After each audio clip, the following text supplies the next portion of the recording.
Chapter 1. Here Comes Charlie. These two very old people are the father and mother of Mr. Bucket. Their names are Grandpa Joe and Grandma Josephine. And these two very old people are the father and mother of Mrs. Bucket. Their names are Grandpa George and Grandma Georgina. This is Mr. Bucket. This is Mrs. Bucket. Mr. and Mrs. Bucket have a small boy whose name is Charlie Bucket. This is Charlie. How do you do? And how do you do? And how do you do again? He's pleased to meet you. The whole of this family, the 6 grown-ups, count them, and little Charlie Bucket lived together in a small wooden house on the edge of a great town. The house wasn't nearly large enough for so many people, and life was extremely uncomfortable for them all. There were only 2 bedrooms in the place altogether, and there was only 1 bed. The bed was given to the 4 old grandparents because they were so old and tired. They were so tired they never got out of it. Grandpa Joe and Grandma Josephine on this side, Grandpa George and Grandma Georgina on this side. Mr. and Mrs. Bucket and little Charlie Bucket slept in the other room upon mattresses on the floor. In the summertime this wasn't too bad, but in the winter freezing cold drafts blew across the floor all night long, and it was awful. There wasn't any question of them being able to buy a better house, or even 1 more bed to sleep in. They were far too poor for that. Mr. Bucket was the only person in the family with a job. He worked in a toothpaste factory where he sat all day long at a bench and screwed the little caps onto the tops of the tubes of toothpaste after the tubes had been filled. But a toothpaste cap screwer is never paid very much money, and poor Mr. Bucket, however hard he worked and however fast he screwed on the caps, was never able to make enough to buy 1/2 of the things that so large a family needed. There wasn't even enough money to buy proper food for them all. The only meals they could afford were bread and margarine for breakfast, boiled potatoes and cabbage for lunch, and cabbage soup for supper. Sundays were a bit better. They all looked forward to Sundays because then, although they had exactly the same, everyone was allowed a second helping. The Buckets, of course, didn't starve, but every one of them, the 2 old grandfathers, the 2 old grandmothers, Charlie's father, Charlie's mother, and especially little Charlie himself, went about from morning till night with a horribly empty feeling in their tummies. Charlie felt it worst of all, and although his father and mother often went without their own share of lunch or supper so that they could give it to him, it still wasn't nearly enough for a growing boy. He desperately wanted something more filling and satisfying than cabbage and cabbage soup. The one thing he longed for more than anything else was chocolate. Walking to school in the mornings, Charlie could see great slabs of chocolate piled up high in the shop windows, and he would stop and stare and press his nose against the glass, his mouth watering like mad. Many times a day, he would see other children taking creamy candy bars out of their pockets and munching them greedily, and that, of course, was pure torture. Only once a year, on his birthday, did Charlie Bucket ever get to taste a bit of chocolate. The whole family saved up their money for that special occasion, and when the great day arrived, Charlie was always presented with 1 small chocolate bar to eat all by himself. And each time he received it, on those marvelous birthday mornings, he would place it carefully in a small wooden box that he owned, and treasure it as though it were a bar of solid gold. For the next few days, he would allow himself only to look at it, but never to touch it. Then at last, when he could stand it no longer, he would peel back a tiny bit of paper wrapping at one corner to expose a tiny bit of chocolate. And then he would take a tiny nibble, just enough to allow the lovely sweet taste to spread out slowly over his tongue. The next day he would take another tiny nibble, and so on, and so on. And in this way, Charlie would make his 10-cent bar of birthday chocolate last him for more than a month.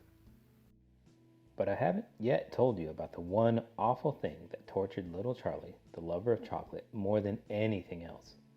This thing, for him, was far, far worse than seeing slabs of chocolate in the shop windows or watching other children munching creamy candy bars right in front of him. It was the most horrible, torturing thing you could imagine, and it was this. In the town itself, actually within sight of the house in which Charlie lived, there was an enormous chocolate factory. Just imagine that. And it wasn't simply an ordinary enormous chocolate factory either. It was the largest and most famous in the whole world. It was Wonka's factory, owned by a man called Mr. Willy Wonka, the greatest inventor and maker of chocolates that had ever been. And what a tremendous, marvelous place it was. It had huge iron gates leading into it and a high wall surrounding it, and smoke belching from its chimneys and strange whizzing sounds coming from deep inside it. And outside the walls, for half a mile around in every direction, the air was scented with the heavy, rich smell of melting chocolate. Twice a day on his way to and from school, little Charlie Bucket had to walk right past the gates of the factory, and every time he went by, he would begin to walk very, very slowly, and he would hold his nose high in the air and take long, deep sniffs of the gorgeous, chocolatey smell all around him. And how he loved that smell! And oh, how he wished he could go inside the factory and see what it was like. Chapter 2. Mr. Willy Wonka's Factory. In the evenings, after he had finished his supper of watery cabbage soup, Charlie always went into the room of his 4 grandparents to listen to their stories, and then afterwards to say goodnight. Every one of these old people was over 90. They were as shriveled as prunes and as bony as skeletons, and throughout the day, until Charlie made his appearance, they lay huddled in their one bed, 2 at either end, with nightcaps on to keep their heads warm, dozing the time away with nothing to do. But as soon as they heard the door opening, they heard Charlie's voice saying, "Good evening, Grandpa Joe, and Grandma Josephine, and Grandpa George, and Grandma Georgina." Then all 4 of them would suddenly sit up, and their old wrinkled faces would light up with smiles of pleasure. And the talking would begin, for they loved this little boy. He was the only bright thing in their lives, and his evening visits were something that they looked forward to all day long. Often Charlie's mother and father would come in as well, and stand by the door, listening to the stories that the old people told. And thus, for perhaps half an hour every night, this room would become a happy place, and the whole family would forget that it was hungry and poor. One evening, when Charlie went in to see his grandparents, he said to them, "Is it really true that Wonka's chocolate factory is the biggest in the world?" "True?" cried all 4 of them at once. "Of course it's true. Good heavens! Didn't you know that? It's about 50 times as big as any other." "And is Mr. Willy Wonka really the cleverest chocolate maker in the world?" "My dear boy," said Grandpa Joe, raising himself up a little higher on his pillow, "Mr. Willy Wonka is the most amazing, the most fantastic, the most extraordinary chocolate maker the world has ever seen. I thought everybody knew that." "I knew he was famous, Grandpa Joe, and I knew he was very clever." "Clever?" cried the old man. "He's more than that. He's a magician with chocolate. He can make anything he wants. Isn't that a fact, my dears?" The other 3 old people nodded their heads slowly up and down and said, "Absolutely true, just as true as can be." And Grandpa Joe said, "You mean to say I've never told you about Mr. Willy Wonka and his factory?" "Never," cried little Charlie. "Good heavens above! I didn't know what's the matter with me." "Will you tell me now, Grandpa Joe, please?" "I certainly will. Sit down beside me on the bed, my dear, and listen carefully." Grandpa Joe was the oldest of the 4 grandparents. He was 96 and a half, and that is just about as old as anybody can be. Like all extremely old people, he was delicate and weak, and throughout the day he spoke very little. But in the evenings, when Charlie, his beloved grandson, was in the room, he seemed in some marvelous way to grow quite young again. All his tiredness fell away from him, and he became as eager and as excited as a young boy. "Oh, what a man he is, this Mr. Willy Wonka," cried Grandpa Joe. "Did you know, for example, that he has himself invented more than 200 new kinds of candy bars, each with a different center, each far sweeter and creamier and more delicious than anything the other chocolate factories can make?" "Perfectly true," cried Grandma Josephine, "and he sends them to all the 4 corners of the earth. Isn't that so, Grandpa Joe?" "It is, my dear, it is. And to all the kings and presidents of the world as well. And it isn't only candy bars that he makes. Oh, dear me, no. He has some really fantastic inventions up his sleeve, Mr. Willy Wonka has. Did you know that he's invented a way of making chocolate ice cream so that it stays cold for hours and hours without being in the icebox?" You can even leave it lying in the sun all morning on a hot day and it won't go runny. But that's impossible, said little Charlie, staring at his grandfather. Of course it's impossible, cried Grandpa Joe. It's completely absurd, but Mr. Willy Wonka has done it. Quite right, the others agreed, nodding their heads. Mr. Wonka has done it again. And then again, Grandpa Joe went on, speaking very slowly now so that Charlie wouldn't miss a word. Mr. Willy Wonka can make marshmallows that taste of violets, the rich caramels that change color every 10 seconds as you suck them, and little feathery sweets that melt away deliciously the moment you put them between your lips. He can make chewing gum that never loses its taste, and candy balloons that you can blow up to enormous sizes before you pop them with a pin and gobble them up.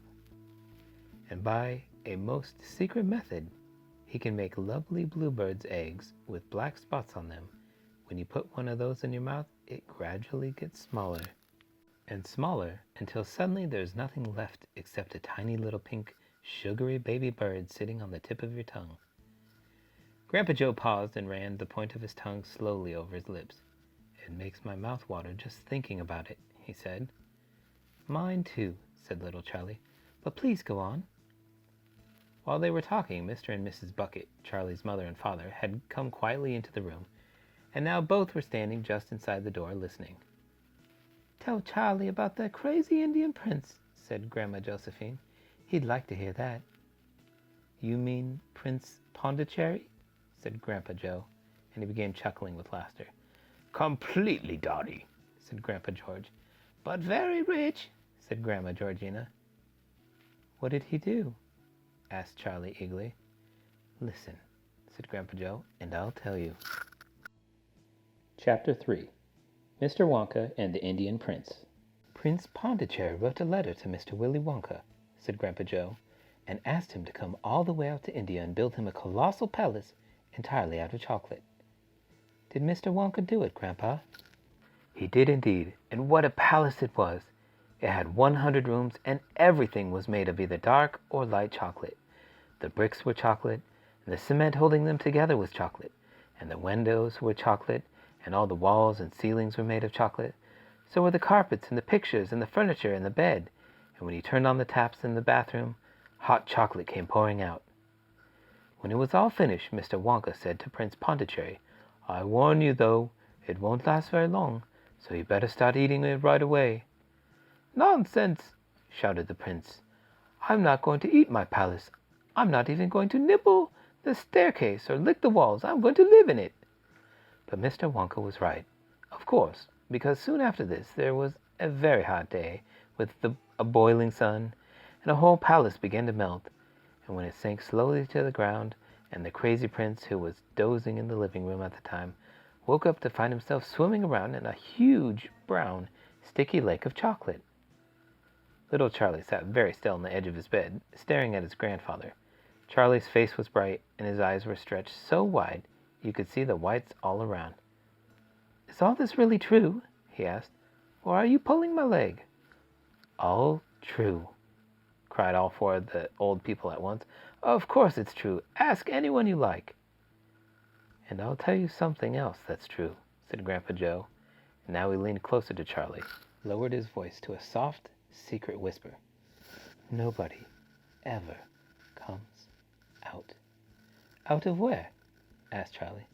And nobody ever goes in. In where? Cried Charlie. Wonka's factory, of course. Grandpa, what do you mean? I mean workers, Charlie. Workers? All factories, said Grandpa Joe, have workers streaming in and out to the gates in the morning and evenings, except Wonka's. Have you ever seen a single person going into that place or coming out? Little Charlie looked slowly around at each of the four faces, one after the other, and they all looked back at him. They were friendly, smiling faces, but they were also quite serious. There was no sign of joking or leg pulling or on any of them. Well, have you? Asked Grandpa Joe. I really don't know, Grandpa, Charlie stammered. Whenever I walk past the factory, the gates seem to be closed. Exactly, said Grandpa Joe. But there must be people working there. Not people, Charlie. Not ordinary people, anyway. Then who? Cried Charlie. Aha! That's it, you see. That's another of Mr. Willy Wonka's cleverness. Charlie, dear, Mrs. Bucket called out from where she was standing by the door. It's time for bed. That's enough for tonight. But, Mother, I must hear. Tomorrow night, my darling. That's right, said Grandpa Joe, and I'll tell you the rest of it tomorrow evening. Chapter 4. The Secret Workers. The next evening, Grandpa Joe went on with his story. You see, Charlie, he said, not so very long ago, there used to be thousands of people working in Mr. Willy Wonka's factory. Then one day, all of a sudden, Mr. Wonka had to ask every single one of them to leave, to go home, never to come back. But why? Asked Charlie. Because of spies. Spies? Yes, all the other chocolate makers, you see, had begun to grow jealous of the wonderful candies that Mr. Wonka was making, and they started sending in spies to steal his secret recipes. The spies took jobs in Wonka factory, pretending that they were ordinary workers, and while they were there, each one of them found out exactly how a certain special thing was made. And did they go back to their own factories and tell? Asked Charlie. They must have, answered Grandpa Joe, because soon after that Fickelgruber's factory started making an ice cream that would never melt, even in the hottest sun. Then Mr. Prodnose's factory came out with a chewing gum that never lost its flavor, however much you chewed it. And then Mr. Slugworth's factory began making candy balloons that you could blow up to huge sizes before you popped them with a pin and gobbled them up. And so on, and so on. And Mr. Wonka tore his beard and shouted, This is terrible! I shall be ruined! There are spies everywhere! I shall have to close the factory! But he didn't do that, Charlie said. Oh, yes, he did. He told all the workers that he was sorry, but they would have to go home. Then he shut the main gates and fastened them with a chain. And suddenly, Wonka's giant chocolate factory became silent and deserted. The chimney stopped smoking, the machines stopped whirring, and from then on, not a single chocolate or candy was made. Not a soul went in or out, and even Mr. Willy Wonka himself disappeared completely. Months and months went by, Grandpa Joe went on, but still the factory remained closed, and everybody said poor Mr. Wonka, he was so nice, and he made such marvelous things. But he's finished now. It's all over. Then something astonishing happened. One day, early in the morning, thin columns of white smoke were seen to be coming out of the tops of the tall chimneys of the factory. People in the town stopped and stared. What's going on? They cried. Someone's lit the furnaces. Mr. Wonka must be opening up again. They ran to the gates, expecting to see them wide open, and Mr. Wonka standing there to welcome his workers back. But no, the great iron gates were still locked and chained as securely as ever, and Mr. Wonka was nowhere to be seen. But the factory is working, the people shouted. Listen, you can hear the machines. They're all whirring again, and you can smell the smell of melting chocolate in the air. Grandpa Joe leaned forward and laid a long, bony finger on Charlie's knee, and he said softly, But most mysterious of all, Charlie, were the shadows in the windows of the factory. The people standing in the street outside could see small dark shadows moving about behind the frosted glass windows. Shadows of whom? Said Charlie quickly. That's exactly what everybody else wanted to know. The place is full of workers, the people shouted, but nobody's gone in. The gates are locked. It's crazy. Nobody ever comes out either. But there was no question at all, said Grandpa Joe, that the factory was running, and it's gone on running ever since for these last 10 years. What's more, the chocolates and candies it's been turning out have become more fantastic and delicious all the time. And of course now, when Mr. Wonka invents something new and wonderful candy, neither Mr. Fickelgruber, nor Mr. Prodnose, nor Mr. Slugworth, nor anybody else is able to copy it. No spies can go into the factory to find out how it is made. But, Grandpa, who? cried Charlie. Who is Mr. Wonka using to do all the work in the factory? Nobody knows, Charlie. But that's absurd. Hasn't someone asked Mr. Wonka? Nobody sees him anymore. Nobody ever comes out. The only thing that's come out of that place are chocolates and candies. They come out through a special trapdoor in the wall, all packed and addressed, and they are picked up every day by post office trucks. But, Grandpa, what sort of people are they that work in there? My dear boy, said Grandpa Joe, that is one of the great mysteries of the chocolate-making world. We know only one thing about them. They are very small. The faint shadows that sometimes appear behind the windows, especially late at night when the lights are on, are those of tiny people. People no taller than my knee. There aren't such people, Charlie said. Just then, Mr. Bucket, Charlie's father, came into the room. He was home from the toothpaste factory, and he was waving an evening newspaper rather excitedly. Have you heard the news? He cried. He held up the paper so that they could see the huge headline. The headline said, Wonka Factory to be opened at last to lucky few. Chapter 5. The Golden Tickets. You mean people are actually going to be allowed to go inside the factory? Cried Grandpa Joe. Read us what it says, quickly. All right, said Mr. Bucket, smoothing out the newspaper. Listen. Evening Bulletin. Mr. Willy Wonka, the candy-making genius whom nobody has seen for the last 10 years, sent out the following notice today. I, Willy Wonka, have decided to allow 5 children, just 5, mind you, and no more, to visit my factory this year. These lucky 5 will be shown around personally by me, and they will be allowed to see all the secrets and the magic of my factory. Then at the end of the tour, as a special present, all of them will be given enough chocolates and candies to last them for the rest of their lives. So watch out for the golden tickets. 5 golden tickets have been printed on golden paper, and these 5 golden tickets have been hidden underneath the ordinary wrapping paper of 5 ordinary candy bars. These 5 candy bars may be anywhere, in any shop, in any street, in any town, in any country of the world, upon any counter where Wonka's candies are sold. And the 5 lucky finders of these 5 golden tickets are the only ones who will be allowed to visit my factory and see what it's like now inside. Good luck to all of you, and happy hunting. Signed, Willy Wonka. The man's dotty, muttered Grandma Josephine. He's brilliant, cried Grandpa Joe. He's a magician. Just imagine what will happen now. The whole world will be searching for those golden tickets. Everyone will be buying Wonka's candy bars in the hope of finding one. He'll sell more than ever before. Oh, how exciting it would be to find one. And all the chocolate and candies you could eat for the rest of your life free, said Grandpa George. Just imagine that.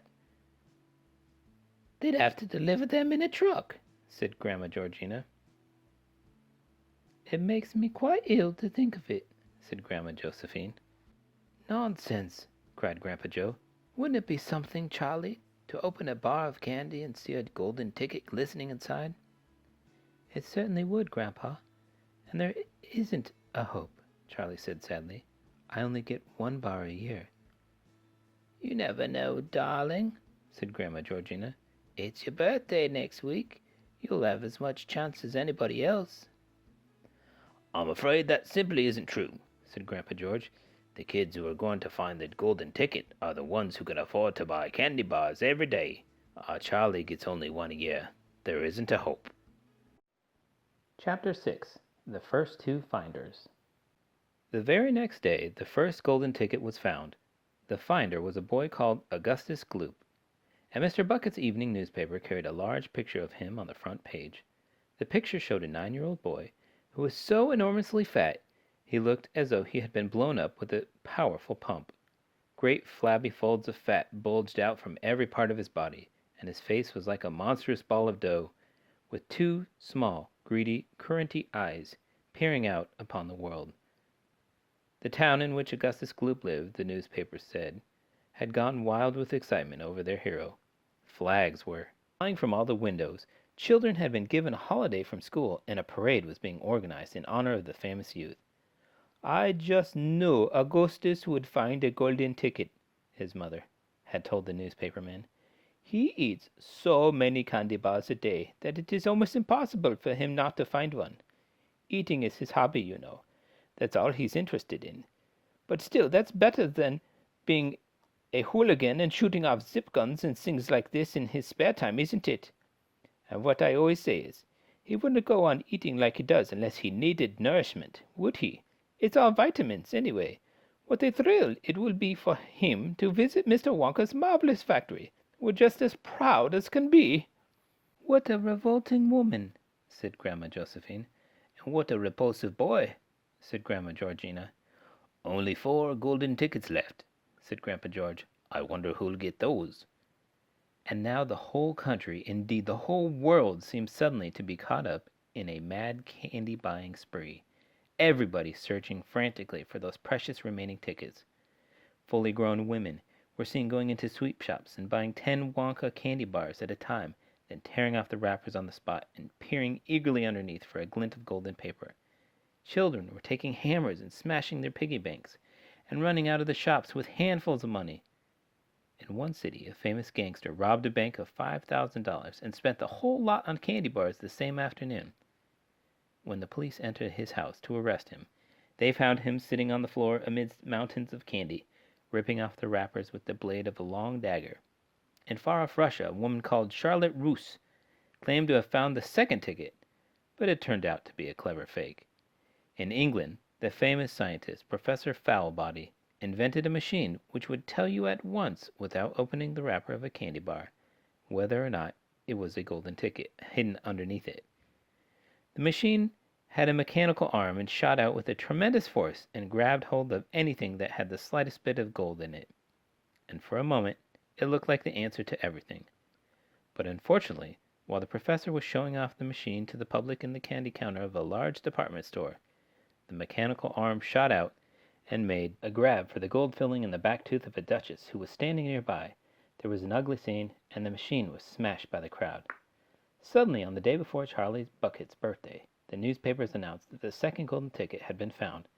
The lucky person was a small girl called Veruca Salt, who lived with her rich parents in a great city far away. Once again, Mr. Bucket's evening newspaper carried a big picture of the finder. She was sitting between her beaming father and mother in the living room of their house, waving the golden ticket above her head and grinning from ear to ear. Veruca's father, Mr. Salt, had eagerly explained to the newspapermen exactly how the ticket was found.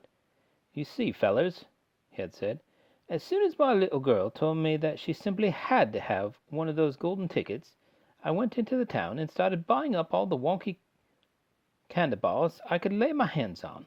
Thousands of them. I must have bought hundreds of thousands. Then I had them loaded into trucks and sent directly into my own factory. I'm in the peanut business, you see. I've got about 100 women working for me over at my joint, shelling peanuts for roasting and salting. That's what they do all day long. These women, they sit there shelling peanuts. So I says to them, 'Okay, girls,' I says, 'from now on, you can stop shelling peanuts and start shelling the wrappers off these crazy candy bars instead.' And they did. I had every worker in the place yanking the paper off those bars of chocolate full speed ahead from morning till night. But 3 days went by, and we had no luck, and it was terrible. My little Veruca got more and more upset each day, and every time I went home she would scream at me, 'Where's my golden ticket? I want my golden ticket!' And she would lie for hours on the floor, kicking and yelling in the most disturbing way. Well, sir, I just hated to see my little girl feeling unhappy like that, so I vowed I would keep up the search until I got her what she wanted. Then suddenly, in the evening on the 4th day, one of my women workers yelled, 'I've got it, a golden ticket!' I said, 'Give it to me quick!' And she did, and I rushed home, and I gave it to my darling Veruca, and now she's all smiles, and we have happy home once again." "That's even worse than the fat boy," said Grandma Josephine. "She needs a real good spanking," said Grandma Georgina. "I don't think that girl's father played it quite fair, Grandpa, do you?" Charlie murmured. "He spoils her," Grandpa Joe said, "and no good can ever come from spoiling a child like that, Charlie. You mark my words." "Come to bed, my darling," said Charlie's mother. "Tomorrow's your birthday. Don't forget that. So I expect you'll be up early to open your present." "A Wonka candy bar!" cried Charlie. "It is a wonky bar, isn't it?" "Yes, my love," his mother said. "Of course it is." "Oh, wouldn't it be wonderful if I found the third golden ticket inside it?" Charlie said. "Bring it here when you get it," Grandpa Joe said. "Then we can all watch you taking off the wrapper." Chapter 7. Charlie's Birthday. "Happy birthday!" cried the four old grandparents as Charlie came into their room early the next morning. Charlie smiled nervously and sat down on the edge of the bed. He was holding his present, his only present, very carefully in his two hands. "Wonka's Whipple Scrumptious Fudge Mellow Delight," it said on the wrapper. The four old people, two at either end of the bed, propped themselves up in their pillows and stared with anxious eyes at the candy bar in Charlie's hands. Mr. and Mrs. Bucket came in and stood at the foot of the bed, watching Charlie. The room became silent. Everybody was waiting now for Charlie to start opening his present.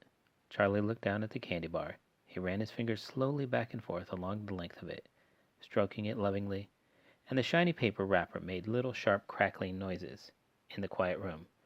Then Mrs. Bucket said gently, "You mustn't be too disappointed, my darling, if you don't find what you're looking for underneath that wrapper. You really can't expect to be as lucky as all that." "She's quite right," Mr. Bucket said. Charlie didn't say anything.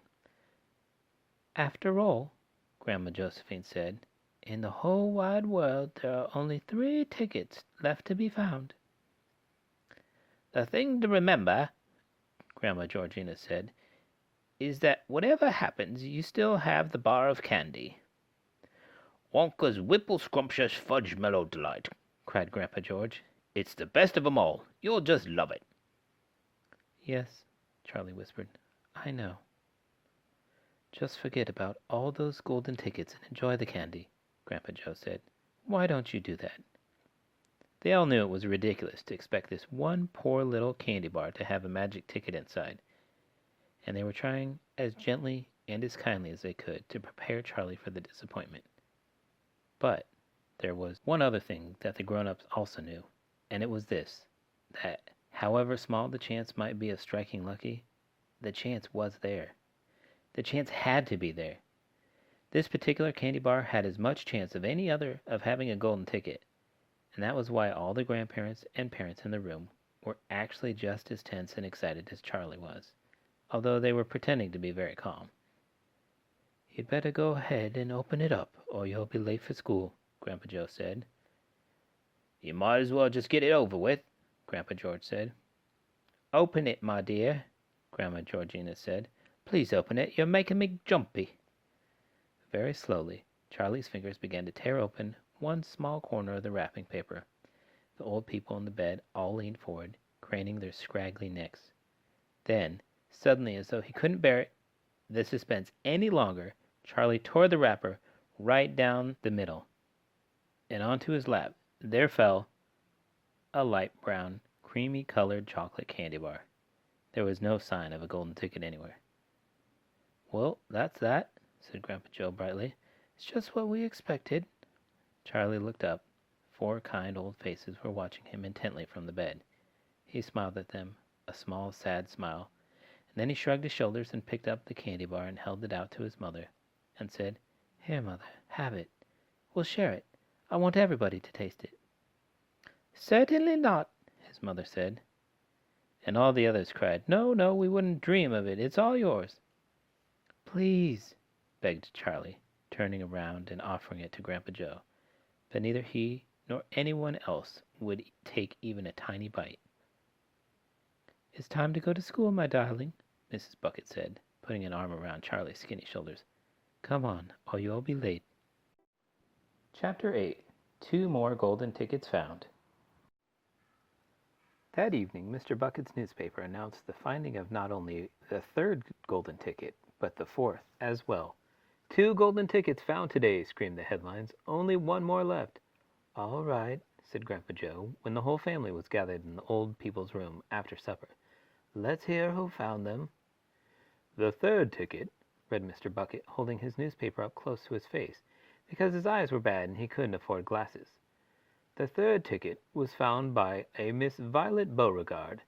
There was great excitement in the Beauregard household when our reporter arrived to interview the lucky young lady. The cameras were clicking and bulbs were flashing, and people were pushing and jostling and trying to get a bit closer to the famous girl. And the famous girl was standing on a chair in the living room, waving the golden ticket madly at arm's length as though she were flagging a taxi. She was talking very fast and very loudly to everyone, but it was not easy to hear all that she said because she was chewing so ferociously upon a piece of gum at the same time. "I'm a gum chewer normally," she shouted, "but when I heard about the ticket things of Mr. Wonka's, I laid off the gum and switched to candy bars in the hope of striking lucky. Now, of course, I'm right back on gum. I just adore gum. I can't do without it. I munch it all day long, except for a few minutes at meal times when I take it out and stick it behind my ear for safekeeping. To tell you the honest truth, I simply wouldn't feel comfortable if it didn't have that little wedge of gum to chew on every moment of the day. I really wouldn't. My mother says it's not ladylike and it looks ugly to see a girl's jaw going up and down like mine all day, all the time, but I don't agree. And who she's criticizing anyway, because if you ask me, I'd say that her jaws are always going up and down as much as mine are, just from yelling at me every minute of the day."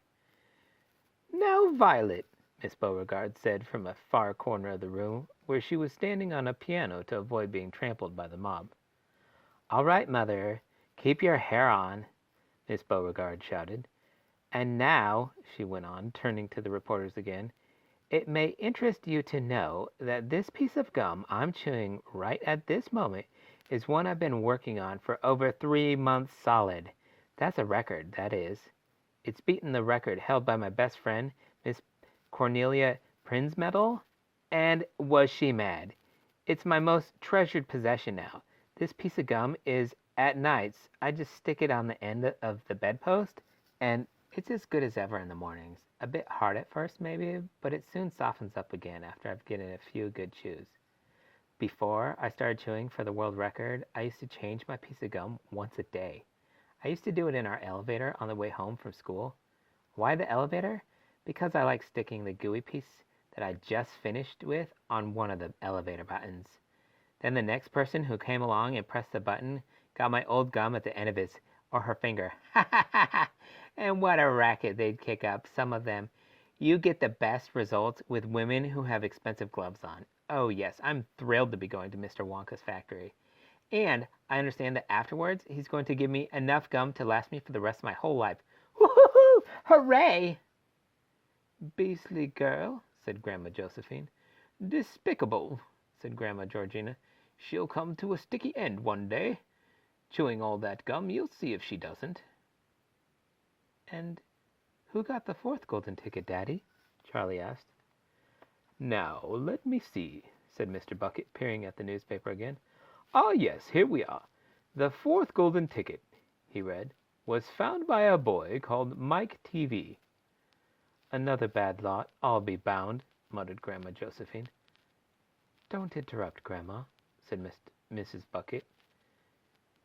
"The Tevee household," said Mr. Bucket, going on with his reading, "was crammed, like all the others, with exciting visitors when our reporter arrived, but young Mike Tevee, the lucky winner, seemed extremely annoyed by the whole business. 'Can't you fools see I'm watching television?' he said angrily. 'I wish you wouldn't interrupt.' The 9-year-old boy was seated before an enormous television set with his eyes glued to the screen, and he was watching a film in which one bunch of gangsters was shooting up another bunch of gangsters with machine guns. Mike Tevee himself had no less than 18 toy pistols of various sizes hanging from belts around his body, and every now and again he would leap up into the air and fire off half a dozen rounds from one or another of these weapons. 'Quiet!' he shouted when someone tried to ask him a question. 'Didn't I tell you not to interrupt? This show's an absolute whiz-banger. It's terrific. I watch it every day. I watch all of them every day, even the crummy ones. Where there's no shooting, I like the gangsters best.' They're terrific, those gangsters, especially when they start pumping each other full of lead or flashing the old stilettos or giving each other the 1-2-3 with their knuckle dusters. Oh boy, wouldn't I give to be doing that myself. It's the life, I tell you. It's terrific." "That's quite enough," snapped Grandma Josephine. "I can't bear to listen to it." "Nor me," said Grandma Georgina. "Do all children behave like this nowadays? Like these brats we've been hearing about?" "Of course not," said Mr. Bucket, smiling at the old lady in the bed. "Some do, of course. In fact, quite a lot of them do, but not all." "And now there's only one ticket left," said Grandpa George. "Quite so," sniffed Grandma Georgina. "And just as sure as I'll be having cabbage soup for supper tomorrow, that ticket'll go to some nasty little beast who doesn't deserve it." Chapter 9. Grandpa Joe Takes a Gamble. The next day, when Charlie came home from school and went in to see his grandparents, he found that only Grandpa Joe was awake. The other three were all snoring loudly. "Shh!" whispered Grandpa Joe, and he beckoned Charlie to come closer. Charlie tiptoed over and stood beside the bed. The old man gave Charlie a sly grin, and then he started rummaging under his pillow with one hand, and when the hand came out again, there was an ancient leather purse clutched in the fingers. Under cover of the bedclothes, the old man opened the purse and tipped it upside down. Out fell a single silver 10-cent piece. "It's my secret hoard," he whispered. "The others don't know I've got it. And now you and I are going to have one more fling at finding the last ticket. How about it, eh? But you'll have to help me." "Are you sure you want to spend your money on that, Grandpa?" Charlie whispered. "Of course I'm sure," spluttered the old man excitedly. "Don't stand there arguing. I'm just as crazy as you are to find that ticket. Here, take the money and run down the street to the nearest store and buy the first Wonka candy bar that you see, and bring it straight back to me, and we'll open it together." Charlie took the little silver coin and slipped it quickly out of the room. In 5 minutes he was back. "Have you got it?" whispered Grandpa Joe, his eyes shining with excitement. Charlie nodded and held out a bar of candy. "Wonka's Nutty Crunch Surprise," it said on the wrapper. "Good," the old man whispered, sitting up in the bed and rubbing his hands. "Now, come over here and sit close to me and we'll open it together. Are you ready?" "Yes," Charlie said. "I'm ready." "All right. You tear off the first bit." "No," Charlie said. "You paid for it. You do it all." The old man's fingers were trembling most terribly as they fumbled with the candy bar. "We don't have a hope, really," he whispered, giggling a bit. "You do know we don't have a hope, do you?" "Yes," Charlie said. "I know that." They looked at each other and both started giggling nervously. "Mind you," said Grandpa Joe, "there is just that tiny chance that it might be the one. Don't you agree?" "Yes," Charlie said. "Of course. Why don't you open it, Grandpa?" "All in good time, my boy. All in good time. Which end do you think I ought to open first?" "That corner. The one furthest from you. Just tear off a tiny bit, but not quite enough for us to see anything." "Like that," said the old man. "Yes. Now a little bit more." "You finish it," said Grandpa Joe. "I'm too nervous." "No, Grandpa. You must do it yourself." "Very well, then. Here goes." He tore off the wrapper. They both stared at what lay underneath. It was a bar of candy. Nothing more. All at once they both saw the funny side of the whole thing, and they burst into peals of laughter. "What the heck is going on?" cried Grandma Josephine, waking up suddenly. "Nothing," said Grandpa Joe. "You go on back to sleep." Chapter 10. The Family Begins to Starve. During the next 2 weeks the weather turned very cold. First came the snow. It began very suddenly one morning, just as Charlie Bucket was getting dressed for school. Standing by the window, he saw the huge flakes drifting slowly down out of an icy sky that was the color of steel. By evening, it lay 4 feet deep around the tiny house, and Mr. Bucket had to dig a path from the front door to the road. After the snow, there came a freezing gale that blew for days and days without stopping. And oh, how bitter cold it was! Everything that Charlie touched seemed to be made of ice, and each time he stepped outside the door, the wind was like a knife on his cheek.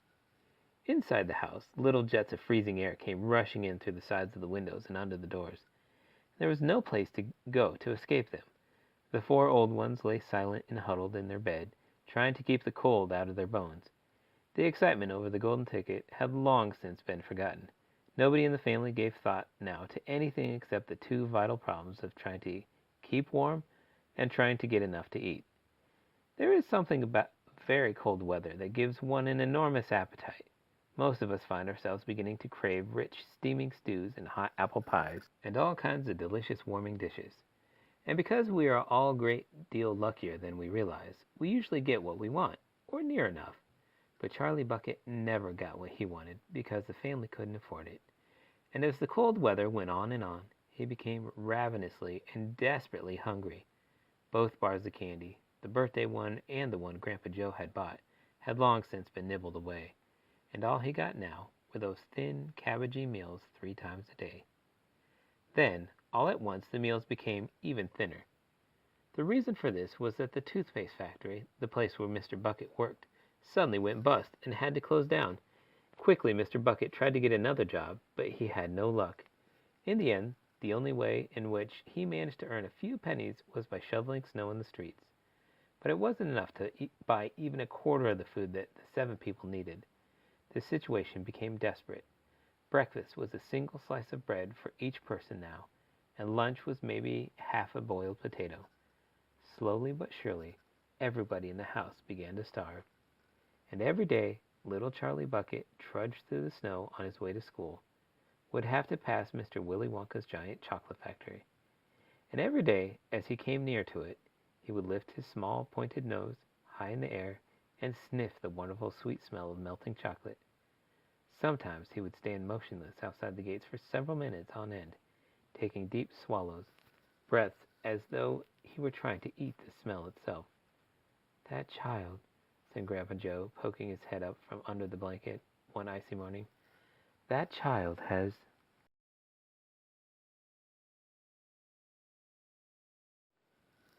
got to have more food.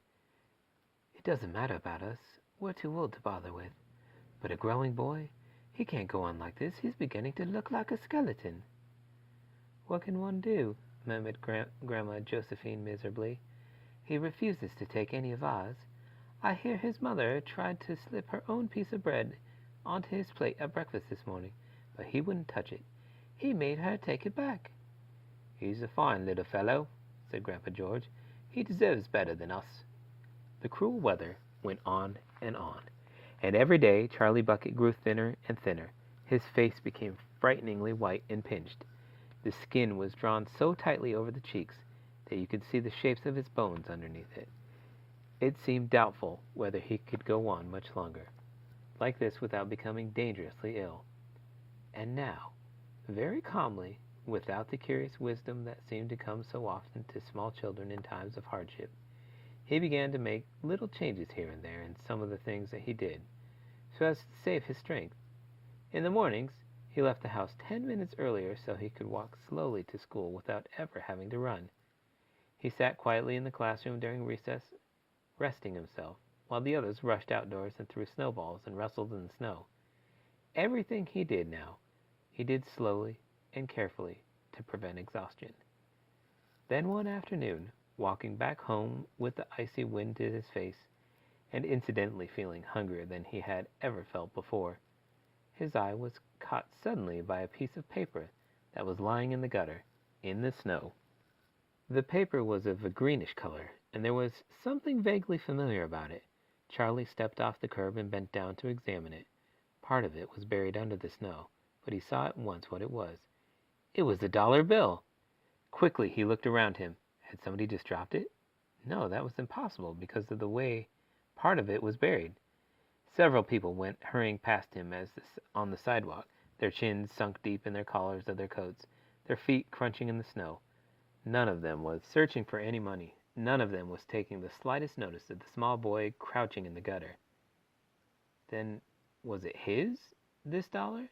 Could he have it? Carefully, Charlie pulled it out from under the snow. It was damp and dirty, but otherwise perfect. A whole dollar. He held it tightly between his shivering fingers, gazing down at it. It meant one thing to him at that moment, only one thing. It meant food. Automatically, Charlie turned and began moving toward the nearest shop. It was only 10 paces away. It was a newspaper and stationery store, the kind that sells almost everything, including candy and cigars. And what he would do, he whispered quickly to himself, he would buy one luscious bar of candy and eat it all up, every bit of it, right then and there. And the rest of the money he would take straight back home and give it to his mother.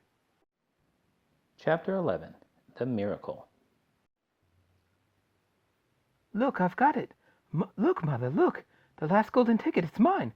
I found some money in the street and I bought 2 candy bars, and the second one had the golden ticket. And there were crowds of people all around me wanting to see it, and the shopkeeper rescued me, and I ran all the way home, and I'm here. It's the 5th golden ticket, Mother. I found it. Mrs. Bucket simply stood and stared while the 4 old grandparents, who were sitting up in the bed balancing bowls of soup on their laps, all dropped their spoons with a clatter and froze against their pillows. For about 10 seconds there was absolute silence in the room. Nobody dared to speak or move. It was a magic moment. Then very softly, Grandpa Joe said, "You're pulling our leg, Charlie, aren't you? You're having a little joke." I am not, cried Charlie, rushing up to the bed and holding out the large and beautiful golden ticket from him to see. Grandpa Joe leaned forward and took a close look, his nose almost touching the ticket. The others watched him, waiting for the verdict. Then, very slowly, with a slow and marvelous grin spreading all over his face, Grandpa Joe lifted his head and looked straight at Charlie. The color was rushing to his cheeks, and his eyes were wide open, shining with joy, and in the center of each eye, right in the very center, in the black pupil, a little spark of wild excitement was slowly dancing. Then the old man took a deep breath, and suddenly, with no warning whatsoever, an explosion seemed to take place inside him. He threw up his arms and yelled, "Yippee!" And at the same time, his long, bony body rose up out of the bed, and his bowl of soup went flying into the face of Grandma Josephine. And in one fantastic leap, this old fellow of 96 and a half, who hadn't been out of bed these last 20 years, jumped onto the floor and started doing a dance of victory in his pajamas. "Yippee!" he shouted. "3 cheers for Charlie! Hip, hip, hooray!" At that point, the door opened, and Mr. Bucket walked into the room. He was cold and tired, and he looked it. All day long he had been shoveling snow in the streets. "Cripes!" he cried. "What's going on here?" It didn't take long for them to tell him what had happened. "I don't believe it," he said. "It's not possible." "Show 'em the ticket, Charlie," shouted Grandpa Joe, who was still dancing around the floor like a dervish in his striped pajamas. "Show your father the 5th and last golden ticket in the world." "Let me see it, Charlie," Mr. Bucket said, collapsing into a chair and holding out his hand. Charlie came forward with the precious document. It was a very beautiful thing, this golden ticket, having been made so it seemed from a sheet of pure gold hammered out almost to the thinness of paper. On one side of it, printed by some clever method in jet black letters, was the invitation itself from Mr. Wonka. "Read it aloud," said Grandpa Joe, climbing back into bed again at last. "Let's all hear exactly what it says." Mr. Bucket held the lovely golden ticket up close to his eyes. His hands were trembling slightly, and he seemed to be overcome by the whole business. He took several deep breaths. Then he cleared his throat and said, "All right, I'll read it. Here we go. Greetings to you, the lucky finder of the golden ticket, from Mr. Willy Wonka. I shake you warmly by the hand. Tremendous things are in store for you. Many wonderful surprises await you. For now, I do invite you to come to my factory to be my guest for 1 whole day, you and all others who are lucky enough to find my golden tickets. I, Willy Wonka, will conduct you around the factory myself, showing you everything that there is to see, and afterwards, when it is time to leave, you will be escorted home by a procession of large trucks. These trucks, I can promise you, will be loaded with enough delicious eatables to last you and your entire household for many years. If at any time thereafter you should run out of supplies, you have only to come back to the factory and show this golden ticket, and I shall be happy to refill your cupboard with whatever you want. In this way you will be able to keep yourself supplied with tasty morsels for the rest of your life. But this is by no means the most exciting thing that will happen to you on this day of your visit. I am preparing other surprises that are even more marvelous and more fantastic for you and for all my beloved golden ticket holders. Mystic and marvelous surprises that will entrance, delight, intrigue, astonish, and perplex you beyond measure. In your wildest dreams you could not imagine that such things could happen to you. Just wait and see. And now here are your instructions. The day I have chosen for the visit for the first day of the month of February. On this day, and on no other, you must come to the factory gate at 10 o'clock sharp in the morning. Don't be late. And you are allowed to bring with you either 1 or 2 members of your own family to look after you and to ensure that you don't get into mischief. One more thing. Be certain to have this ticket with you. Otherwise, you will not be admitted. Signed, Willy Wonka. The first day of February, cried Mrs. Bucket. But that's tomorrow. Today is the last day of January. I know it is. Cripes, said Mr. Bucket. I think you're right. You're just in time, shouted Grandpa Joe. There's not a moment to lose. You must start making preparations at once. Wash your face, comb your hair, scrub your hands, brush your teeth, blow your nose, cut your nails, polish your shoes, iron your shirt, and for heaven's sake, get all that mud off your pants. You must get ready, my boy. You must get ready for the biggest day of your life. No, don't ever excite yourself, Grandpa, Mrs. Bucket said, and don't fluster poor Charlie. We must all try to keep very calm. Now the first thing to decide is, who is going to go with Charlie to the factory? I will, shouted Grandpa Joe, leaping out of bed once again. I'll take him. I'll look after him. You leave it to me. Mrs. Bucket smiled at the old man, and she turned to her husband and said, How about you, dear? Don't you think you ought to go? Well, Mr. Bucket said, pausing to think about it. No, I'm not so sure that I should. But you must. There's no must about it, my dear, Mr. Bucket said gently. Mind you, I'd love to go. It'll be tremendously exciting. But on the other hand, I believe that the person who really deserves to go most of all is Grandpa Joe himself. He seems to know more about the man than we do, provided, of course, that he feels well enough. Yippee! Shouted Grandpa Joe, seizing Charlie by the hand and dancing around the room. He certainly seems well enough, Mrs. Bucket said, laughing. Yes, perhaps you're right after all. Perhaps Grandpa Joe should be the one to go with him. I certainly can't go by myself and leave the other three old people all alone in bed for a whole day. Hallelujah! Yelled Grandpa Joe. Praise the Lord! At that point, there came a loud knock at the front door. Mr. Bucket went to open it, and the next moment, swarms of newspapermen and photographers were pouring into the house.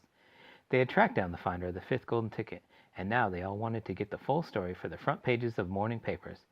For several hours, there was a complete pandemonium in the little house, and it must have been nearly midnight before Mr. Bucket was able to get rid of them so that Charlie could go to bed. Chapter 12. What It Said on the Golden Ticket. Charlie burst through the front door, shouting, Mother! Mother! Mother! Mrs. Bucket was in the old grandparents' room, serving them their evening soup.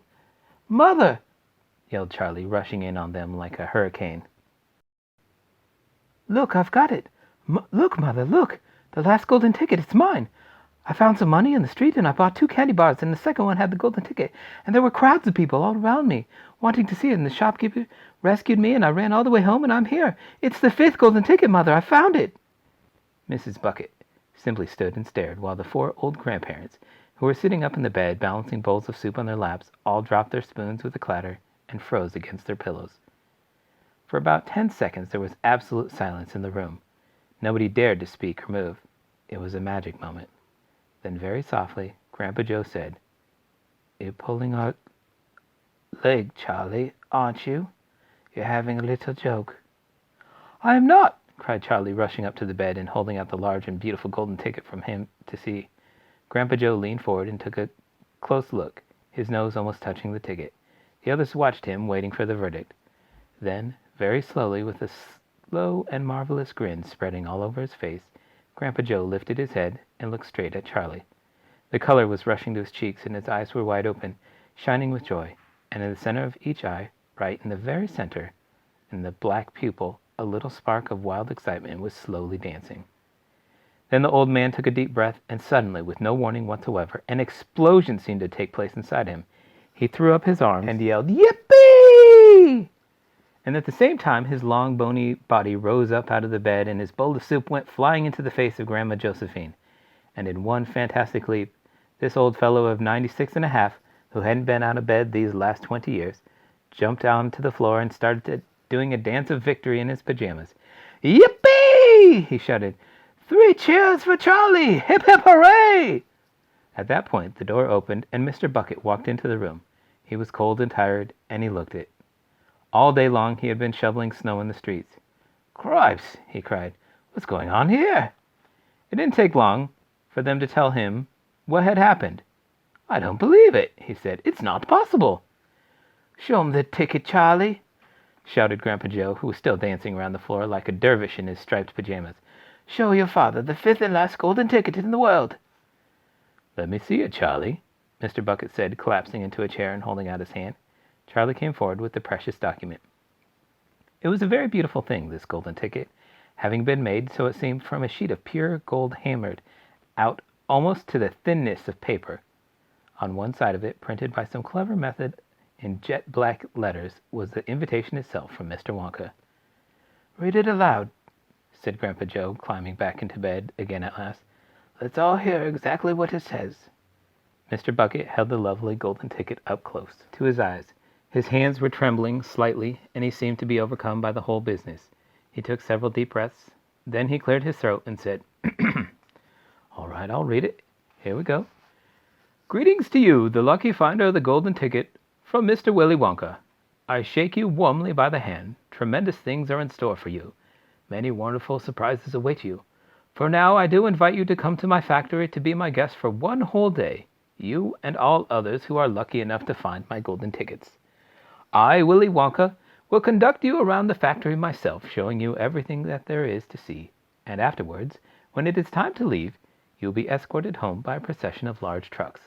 These trucks, I can promise you, will be loaded with enough delicious eatables to last you and your entire household for many years. If at any time thereafter you should run out of supplies, you have only to come back to the factory and show this golden ticket, and I shall be happy to refill your cupboard with whatever you want. In this way you will be able to keep yourself supplied with tasty morsels for the rest of your life. But this is by no means the most exciting thing that will happen to you on this day of your visit.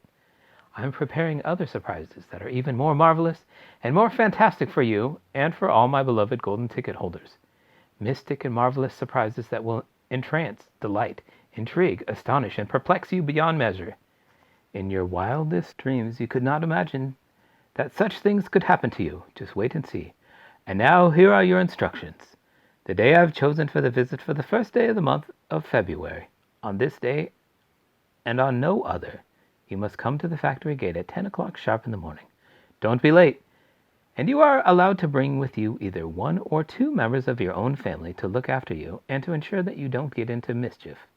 One more thing. Be certain to have this ticket with you. Otherwise, you will not be admitted. Signed, Willy Wonka. "The first day of February?" cried Mrs. Bucket. "But that's tomorrow. Today is the last day of January. I know it is." "Cripes," said Mr. Bucket. "I think you're right." "You're just in time," shouted Grandpa Joe. "There's not a moment to lose. You must start making preparations at once. Wash your face, comb your hair, scrub your hands, brush your teeth, blow your nose, cut your nails, polish your shoes, iron your shirt, and for heaven's sake, get all that mud off your pants. You must get ready, my boy. You must get ready for the biggest day of your life." "No, don't overexcite yourself, Grandpa," Mrs. Bucket said, "and don't fluster poor Charlie. We must all try to keep very calm. Now the first thing to decide is, who is going to go with Charlie to the factory?"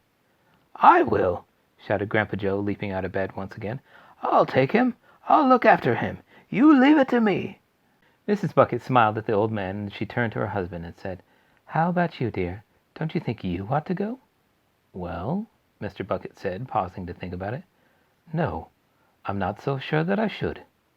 "But you must." "There's no must about it, my dear," Mr. Bucket said gently. "Mind you, I'd love to go. It'll be tremendously exciting. But on the other hand, I believe that the person who really deserves to go most of all is Grandpa Joe himself. He seems to know more about the man than we do, provided, of course, that he feels well enough." "Yippee!" shouted Grandpa Joe, seizing Charlie by the hand and dancing around the room. "He certainly seems well enough," Mrs. Bucket said, laughing. "Yes, perhaps you're right after all. Perhaps Grandpa Joe should be the one to go with him. I certainly can't go by myself and leave the other three old people all alone in bed for a whole day." "Hallelujah!" yelled Grandpa Joe. "Praise the Lord!" At that point there came a loud knock at the front door. Mr. Bucket went to open it, and the next moment swarms of newspapermen and photographers were pouring into the house. They had tracked down the finder of the fifth golden ticket, and now they all wanted to get the full story for the front pages of morning papers. For several hours there was a complete pandemonium in the little house, and it must have been nearly midnight before Mr. Bucket was able to get rid of them so that Charlie could go to bed. Chapter 13. The big day arrives. The sun was shining brightly on the morning of the big day, but the ground was still white with snow and the air was very cold. Outside the gates of Wonka's factory, enormous crowds of people had gathered to watch the lucky 5 ticket holders going in. The excitement was tremendous. It was just before 10 o'clock. The crowds were pushing and shouting, and policemen with arms linked were trying to hold them back from the gates. Right beside the gates, in a small group that was carefully shielded from the crowds by the police, stood the 5 famous children, together with the grown-ups who had come with them. The tall, bony old figure of Grandpa Joe could be seen standing quietly among them, and beside him, holding tightly onto his hand, was little Charlie Bucket himself. All the children except Charlie had both their mothers and fathers with them, and it was a good thing that they had, otherwise the whole party might have gotten out of hand. They were so eager to get going that their parents were having to hold them back by force to prevent them from climbing over the gates. "Be patient!" cried the fathers. "Be still! It's not time yet. It's not 10 o'clock." Behind him, Charlie Bucket could hear the shouts of the people in the crowd as they pushed and fought to get a glimpse of the famous children. "There's Violet Beauregard!" he heard someone shouting. "That's her, all right. I can remember her face from the newspapers." "And you know what?" somebody else shouted back. "She's still chewing that dreadful old piece of gum she had for 3 months. You look at her jaws. They're still working on it." "Who's the big fat boy?" "That's Augustus Gloop." "So it is." "Enormous, isn't he?" "Fantastic." "Who's the kid with the picture of the Lone Ranger stenciled on his windbreaker?" "That's Mike Tevee. He's the television fiend." "He must be crazy. Look at all those crazy pistols he's got hanging all over him." "The one I want to see is Veruca Salt," shouted another voice in the crowd. "She's the girl whose father bought up 500,000 candy bars and then made the workers in his peanut factory unwrap every one of them till they found a golden ticket. He gives her anything she wants, absolutely anything. She only has to start screaming and for him to do it, and she gets it. Dreadful, isn't it? Shocking, I call it. Which do you think is her? That one over there on the left, the little girl in the silver minx coat." "Which one is Charlie Bucket?"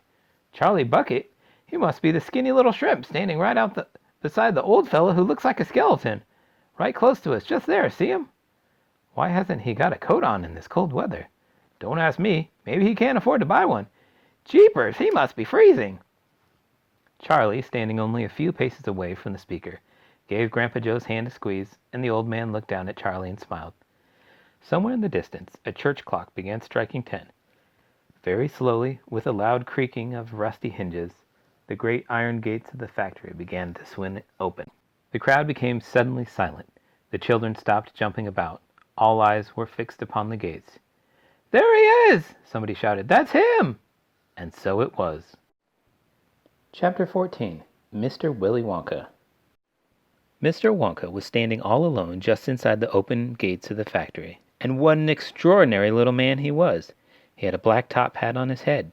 He wore a tailcoat made of beautiful plum-colored velvet. His trousers were bottle green. His gloves were pearly gray, and in one hand he carried a fine gold-topped walking cane. Covering his chin there was a small, neat, pointed black beard, a goatee, and his eyes were most marvelously bright.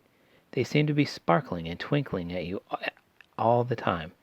The whole face, in fact, was alight with fun and laughter. And oh, how clever he looked! How quick and sharp and full of life! He kept making quick, jerky little movements with his head, cocking it this way and that, and taking everything in with those bright, twinkling eyes. He was like a squirrel within the quickness of his movements, like a quick, clever old squirrel from the park. Suddenly he did a funny little skipping dance in the snow, and he spread his arms wide, and he smiled at the 5 children who were clustered near the gates, and he called out, "Welcome, my little friends! Welcome to the factory!" His voice was high and fluty. "Will you come forward one at a time, please," he called out, "and bring your parents. Then show me your golden ticket and give me your name. Who's first?" The big fat boy stepped up. "I'm Augustus Gloop," he said. "Augustus!" cried Mr. Wonka, seizing his hand and pumping it up and down with terrific force. "My dear boy, how good to see you! Delighted, charmed, overjoyed to have you with us. And these are your parents? How nice! Come in, come in. That's right. Step through the gates." Mr. Wonka was clearly just as excited as everybody else. "My name," said the next child to go forward, "is Veruca Salt." "My dear Veruca, how do you do? What a pleasure it is. You do have an interesting name, don't you? I always thought that a Veruca was a sort of wart that got on the sole of your foot. But I must be wrong, mustn't I? How pretty you look in this lovely mink coat. I am so glad you could come. Dear me, this is going to be such an exciting day. I do hope you enjoy it. I am sure you will. I know you will. Your father? How are you, Mr. Salt? And Mrs. Salt, overjoyed to see you. Yes, the ticket is quite in order. Please go in. The next two children, Violet Beauregard and Mike Tevee, came forward to have their tickets examined and then to have their arms practically pumped off their shoulders by the energetic Mr. Wonka. And last of all, a small, nervous voice whispered, "Charlie Bucket." "Charlie!" cried Mr. Wonka. "Well, well, well. So there you are. You're the one who found your ticket only yesterday, aren't you? Yes, yes, I read all about you in the morning papers. Just in time, my dear boy. I'm so glad. So happy for you. And this, your grandfather? Delighted to meet you, sir. Overjoyed. Enraptured, enchanted. All right. Excellent. Is everybody in now? 5 children? Yes, good. Now, will you please follow me? Our tour is about to begin. But do keep together. Please don't wander off by yourselves. I shouldn't like to lose any of you at this stage of the proceedings. Oh, dear me, no." Charlie glanced back over his shoulder and saw the great iron entrance gate slowly closing behind him. The crowds on the outside were still pushing and shouting. Charlie took a last look at them. Then, as the gates closed with a clang, all sight of the outside world disappeared. "Here we are," cried Mr. Wonka, trotting along in front of the group. "Through this big red door, please. That's right. It's nice and warm inside. I have to keep it warm inside the factory because of the workers. My workers are used to an extremely hot climate. They can't stand the cold. They'd perish if they went outdoors in this weather. They'd freeze to death." "But who are these workers?" asked Augustus Gloop. "All in good time, my dear boy," said Mr. Wonka, smiling at Augustus. "Be patient. You shall see everything as we go along. Are all of you inside? Good. Good, good, good. Would you mind closing the door? Thank you." Charlie Bucket found himself standing in a long corridor that stretched away in front of him as far as he could see. The corridor was so wide that a car could have easily been driven along it. The walls were pale pink. The lighting was soft and pleasant. "How lovely and warm," whispered Charlie. "I know, and what a marvelous smell," answered Grandpa Joe, taking a long, deep sniff. All the most wonderful smells in the world seemed to be mixed up in the air around them. The smell of roasting coffee and burnt sugar and melting chocolate and mint and violets and crushed hazelnuts and apple blossom and caramel and lemon peel and far away in the distance, from the heart of the great factory, came a muffled roar of energy, as though some monstrous, gigantic machine were spinning its wheels at breakneck speed. "Now this, my dear children," said Mr. Wonka, raising his voice above the noise, "this is the main corridor. Will you please hang your coats and hats on those pegs over there, and then follow me? That's the way. Good. Everyone ready? Come on, then. Here we go." He trotted off rapidly down the corridor with the tails of his plum-covered velvet coat flapping behind him, and the visitors all hurried after him.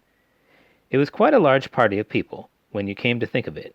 There were 9 grown-ups and 5 children, 14 in all, so you can imagine that there was a good deal of pushing and shoving as they hustled and bustled down the passage, trying to keep up with the swift little figure in front of them. "Come on," cried Mr. Wonka. "Get a move on, please. We'll never get round today if you dawdle like this." Soon he turned right off the main corridor into another slightly narrower passage. Then he turned left, then left again, then right, then left, then right, then right, then left. The place was like a gigantic rabbit warren, with passages leading this way and that in every direction. "Don't you let go of my hand, Charlie," whispered Grandpa Joe. "Notice how all these passages are sloping downwards," called Mr. Wonka. "We are now going underground. All the most important rooms in my factory are deep down below the surface." "Why is that?" somebody asked. "There wouldn't be nearly enough space for them up on top," answered Mr. Wonka. "These rooms that you are going to see are enormous. They're larger than football fields. No building in the world would be big enough to house them. But down here, underneath the ground, I've got all the space I want. There's no limit, so long as I hollow it out." Mr. Wonka turned right. He turned left. He turned right again. The passages were sloping steeper and steeper downhill now. Then suddenly Mr. Wonka stopped. In front of him there was a shiny metal door. The party crowded round. On the door, in large letters, it said, "The Chocolate Room." Chapter 15. The Chocolate Room. "An important room, this," cried Mr. Wonka, taking a bunch of keys from his pocket and slipping one into the keyhole of the door. "This is the nerve center of the whole factory, the heart of the whole business. And so beautiful. I insist upon my rooms being beautiful. I can't abide ugliness in factories. In we go, then. But do be careful, my dear children. Don't lose your heads. Don't get overexcited. Keep very calm. Mr. Wonka opened the door. 5 children and 9 grown-ups pushed their way in. And oh, what an amazing sight it was that now met their eyes. They were looking down upon a lovely valley. There were green meadows on either side of the valley, and along the bottom of it there flowed a great brown river. What is more, there was a tremendous waterfall halfway along the river, a steep cliff over which the water curled and rolled in a solid sheet, and then went crashing down into a boiling, churning whirlpool of froth and spray. Below the waterfall, and this was the most astonishing sight of all, a whole mass of enormous glass pipes were dangling down into the river from somewhere high up in the ceiling. They really were enormous, those pipes. There must have been a dozen of them at least, and they were sucking up the brownish muddy water from the river and carrying it away to goodness knows where. And because they were made of glass, you could see the liquid flowing and bubbling along inside them, and above the noise of the waterfall you could hear the never-ending sucking sound of the pipes as they did their work. Graceful trees and bushes were growing along the river banks, weeping willows and alders and tall clumps of rhododendrons with their pink and red and mauve blossoms. In the meadow there were thousands of buttercups. "There!" cried Mr. Wonka, dancing up and down and pointing his gold-topped cane at the great brown river. "It's all chocolate. Every drop of that river is hot melted chocolate of the finest quality. The very finest quality. There's enough chocolate in there to fill every bathtub in the entire country, and all the swimming pools as well. Isn't it terrific? And just look at my pipes. They suck up the chocolate and carry it away to all the other rooms in the factory where it is needed. Thousands of gallons an hour, my dear children, thousands and thousands of gallons." The children and their parents were too flabbergasted to speak. They were staggered. They were dumbfounded. They were bewildered and dazzled. They were completely bowled over by the hugeness of the whole thing. They simply stood and stared. "The waterfall is most important," Mr. Wonka went on. "It mixes the chocolate. It churns it up. It pounds it and beats it and makes it light and frothy. No other factory in the world mixes its chocolate by waterfall. But it's the only way to do it properly, the only way. And do you like my trees?" he cried, pointing with his stick. "And my lovely bushes? Don't you think they look pretty? I told you I hated ugliness, and of course they are all eatable. All made of something different and delicious. And do you like my meadows? Do you like my grass and my buttercups? The grass you're standing on, my dear little ones, is made of a new kind of soft, minty sugar that I've just invented. I call it swudge. Try a blade. Please do. It's delectable." Automatically, everybody bent down and picked up one of the blades of grass. Everybody, that is, except Augustus Gloop, who took a big handful. And Violet Beauregard, before tasting her blade of grass, took the piece of world record-breaking chewing gum out of her mouth and stuck it carefully behind her ear. "Isn't it wonderful?" whispered Charlie. "Hasn't it got a wonderful taste, Grandpa?" "I could eat the whole field," said Grandpa Joe, grinning with delight. "I could go round on all fours like a cow and eat every blade of grass on the field." "Try a buttercup!" cried Mr. Wonka. "They're even nicer." Suddenly the air was filled with screams of excitement. The screams came from Veruca Salt. She was pointing frantically to the other side of the river. "Look! Look over there!" she screamed. "What is it? He's moving. He's walking. It's a little person. It's a little man down there below the waterfall." Everybody stopped picking buttercups and stared across the river. "She's right, Grandpa," cried Charlie. "It is a little man. Can you see him?" "I see him, Charlie," said Grandpa Joe excitedly. And now everybody started shouting at once. "There are 2 of them! My gosh, so there is! There's more than 2. There's 1, 2, 3, 4, 5. What are they doing? Where do they come from? Who are they?" Children and parents alike rushed down the edge of the river to get a closer look. "Aren't they fantastic? No higher than my knee. Look at their funny long hair." The tiny men, who were no longer than medium-sized dolls, had stopped what they were doing, and now they were staring back across the river at the visitors. One of them pointed toward the children, and then he whispered something to the other 4, and all 5 of them burst into peals of laughter. "But they can't be real people," Charlie said. "Of course they're real people," Mr. Wonka answered. "They're Oompa Loompas." Chapter 16. The Oompa Loompas. "Oompa Loompas?" everyone said at once. "Oompa Loompas?" "Imported direct from Loompaland," said Mr. Wonka proudly. "There's no such place," said Mrs. Salt. Excuse me, dear lady, but Mr. Wonka, cried Mrs. Salt, I am a teacher of geography. Then you'll know all about it, said Mr. Wonka. And oh, what a terrible country it is. Nothing but thick jungles infested by the most dangerous beasts in the entire world. Hornswogglers and snozzwangers and those terrible wicked whangdoodles. A whangdoodle would eat 10 Oompa Loompas for breakfast and come galloping back for a second helping. When I went out there, I found the little Oompa Loompas living in tree houses. They had to live in tree houses to escape from the whangdoodles and the hornswogglers and the snozzwangers. And they were practically starving to death. They were living on green caterpillars, and the caterpillars tasted revolting. And the Oompa Loompas spent every moment of their days climbing through the treetops, looking for other things to mash up with the caterpillars to make them taste better. Red beetles, for instance, and eucalyptus leaves, and the bark of the bong-bong tree. All of them beastly, but not quite so beastly as the caterpillars. Poor little Oompa Loompas! The one food that they longed for more than any other was the cacao bean. But they couldn't get it, and Oompa Loompa was lucky if he found 3 or 4 cacao beans a year. But oh, how they craved them! They used to dream about cacao beans all night and talk about them all day. You had only to mention the word cacao to an Oompa Loompa, and he would start dribbling at the mouth. The cacao bean, Mr. Wonka continued, which grows on the cacao tree, happens to be the thing from which all chocolate is made. You cannot make chocolate without the cacao bean. The cacao bean is chocolate. I myself use billions of cacao beans every week in this factory. And so, my dear children, as soon as I discovered that Oompa Loompas were crazy for this particular food, I climbed up their treehouse village and poked my head in through the door of the treehouse belonging to the leader of the tribe. The poor little fellow, looking thin and starved, was sitting there trying to eat a bowl full of mashed-up green caterpillars without being sick. "Look here," I said, speaking not in English, of course, but in Oompa Loompa. "Look here, if you and all your people will come back to my country and live in my factory, you can have all the cacao beans you want. I've got mountains of them in my storehouses. You can have cacao beans for every meal. You can gorge yourselves silly on them. I'll even pay your wages in cacao beans if you wish." "You really mean it?" asked the Oompa Loompa leader, leaping up from his chair. "Of course I mean it," I said. "And you can have chocolate as well. Chocolate tastes even better than cacao bean because it's got milk and sugar added." The little man gave a great whoop of joy and threw his bowl of mashed caterpillars right out the treehouse window. "It's a deal!" he cried. "Come on, let's go." So I shipped them all over here, every man, woman, and child in the Oompa Loompa tribe.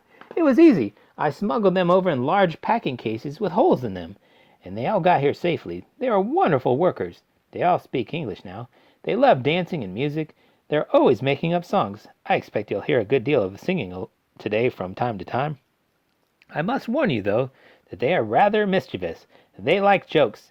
They will wear the same kind of clothes they wore in the jungle. They insist upon that. The men, as you can see for yourselves across the river, wear only deerskins. The women wear leaves, and the children wear nothing at all. The women use fresh leaves every day. "Daddy," shouted Veruca Salt, the girl who got everything she wanted. "Daddy, I want an Oompa Loompa. I want you to give me an Oompa Loompa. I want an Oompa Loompa right now. I want to take it home with me. Go on, Daddy, give me an Oompa Loompa." "Now, now, my pet," her father said to her, "we mustn't interrupt Mr. Wonka." "But I want an Oompa Loompa," shouted Veruca. "All right, Veruca, all right. But I can't get it for you at this second. Please be patient.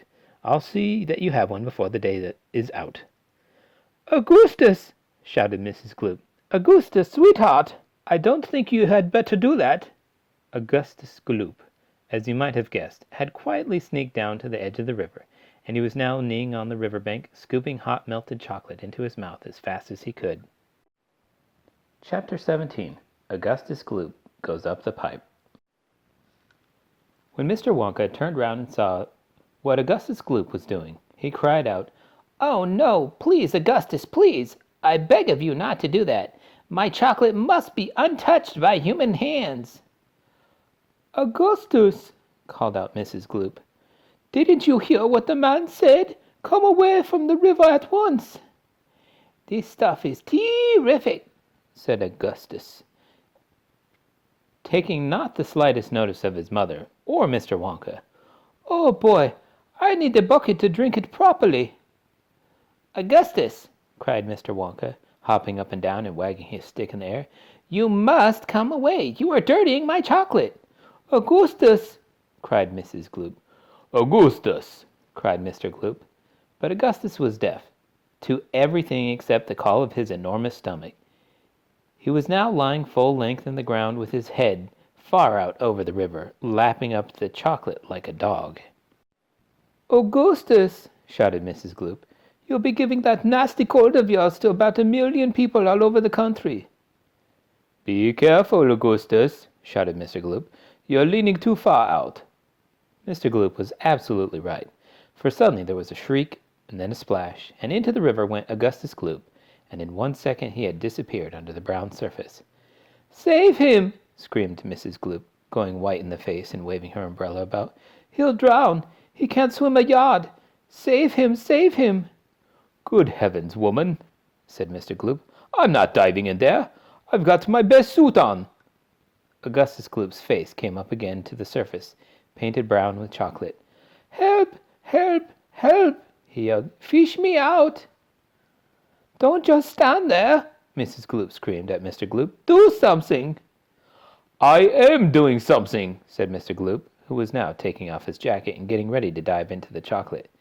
But while he was doing this, the wretched boy was being sucked closer and closer toward the mouth of one of the great pipes that was dangling down into the river. Then, all at once, the powerful suction took hold of him completely, and he was pulled under the surface and into the mouth of the pipe. The crowd on the riverbank waited breathlessly to see where he would come out. There he goes, somebody shouted, pointing upward, and sure enough, because the pipe was made of glass, Augustus Gloop could be clearly seen shooting up inside it, head first like a torpedo. Help! Murder! Police! screamed Mrs. Gloop. Augustus, come back at once! Where are you going?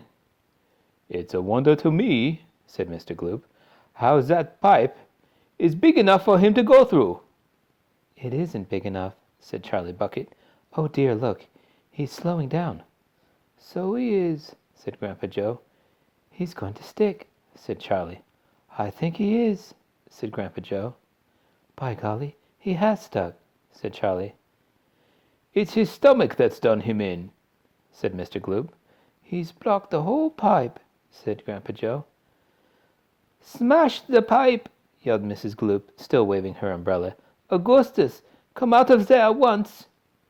The watchers below could see the chocolate swishing around, the boy in the pipe, and they could see it building up behind him in a solid mass, pushing against the blockage. The pressure was terrific. Something had to give. Something did give, and that something was Augustus. Woof! Up he shot again like a bullet in the barrel of a gun. He's disappeared, yelled Mrs. Gloop. Where does the pipe go to? Quick, call the fire brigade. Keep calm, cried Mr. Wonka. Keep calm, my dear lady, keep calm. There is no danger whatsoever. Augustus has gone on a little journey, that's all. A most interesting little journey. But he'll come out of it just fine. You wait and see. How can you possibly come out just fine? Snapped Mrs. Gloop. He'll be made into marshmallow in 5 seconds. Impossible, cried Mr. Wonka. Unthinkable. Inconceivable. Absurd. He could never be made into marshmallows. And why not, may I ask? Shouted Mrs. Gloop. Because the pipe doesn't go to the marshmallow room, Mr. Wonka answered. It doesn't go anywhere near it. That pipe, the one Augustus went up, happens to lead directly to the room where I make the most delicious kind of strawberry-flavored chocolate-coated fudge. Then he'll be made into strawberry-flavored chocolate-coated fudge, screamed Mrs. Gloop. My poor Augustus! They'll be selling him by the pound all over the country tomorrow morning. Quite right, said Mr. Gloop. I know I'm right, said Mrs. Gloop. It's beyond a joke, said Mr. Gloop. Mr. Wonka doesn't seem to think so, cried Mrs. Gloop. Just look at him. He's laughing his head off. How dare you laugh like that when my boy's just gone up a pipe? You monster! She shrieked, pointed her umbrella at Mr. Wonka as though she were going to run him through.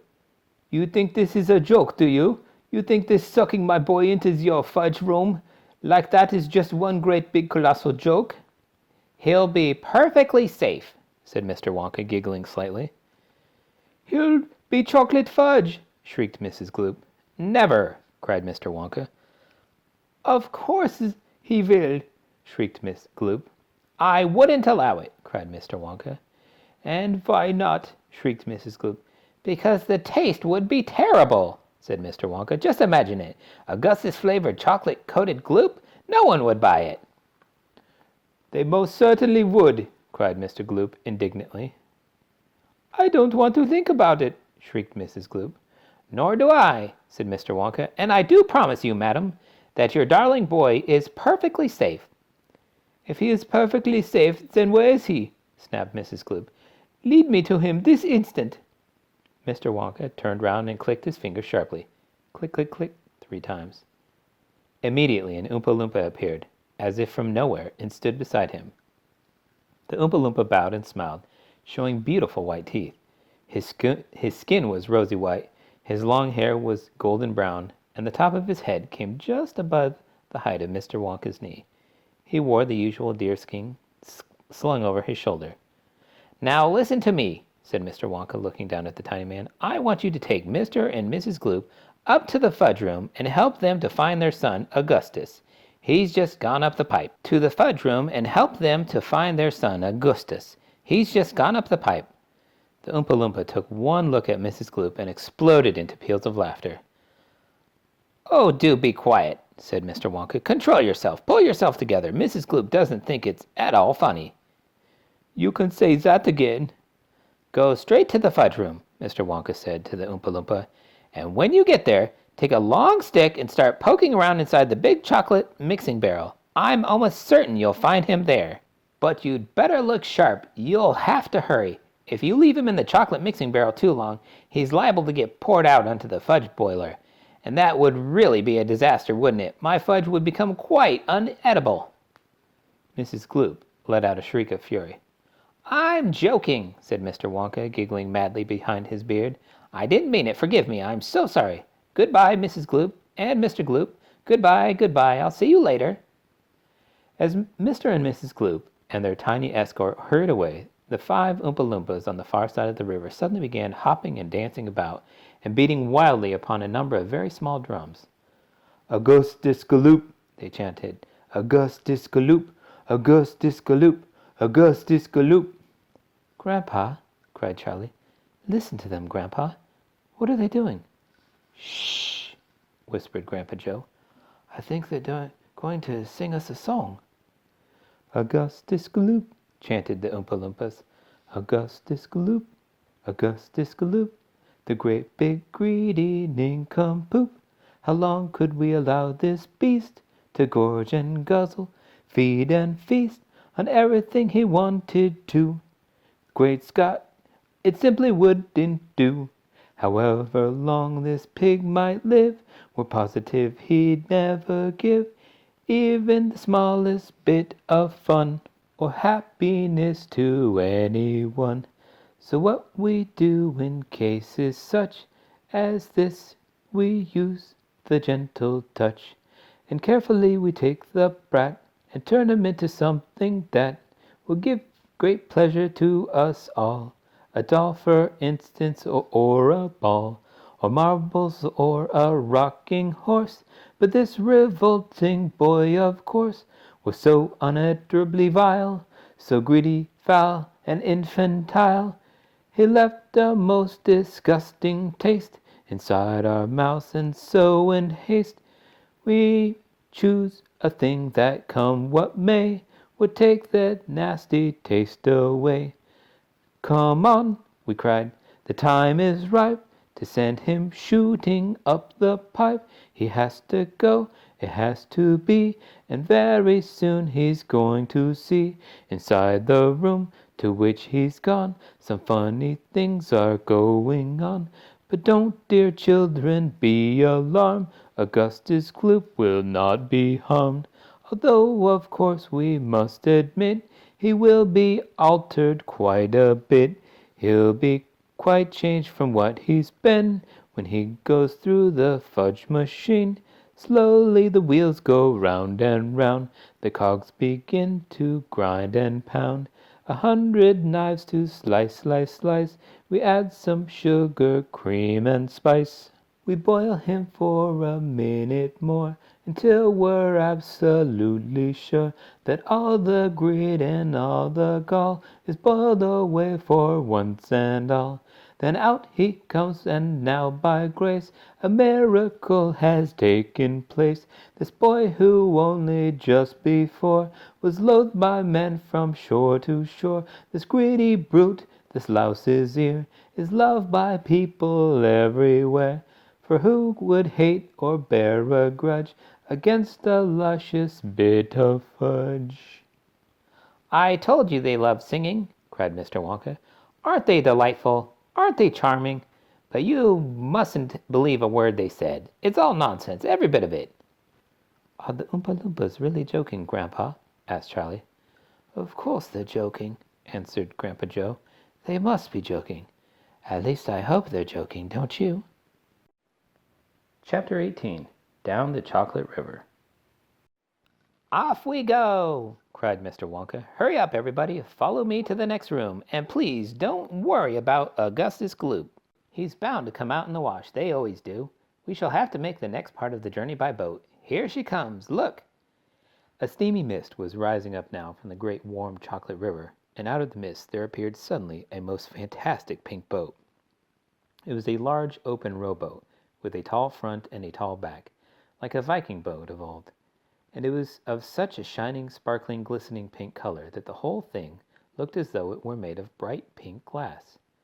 There were many oars on either side of it, and as the boat came closer, the watchers on the river bank could see that the oars were being pulled by masses of Oompa Loompas, at least 10 of them to each oar.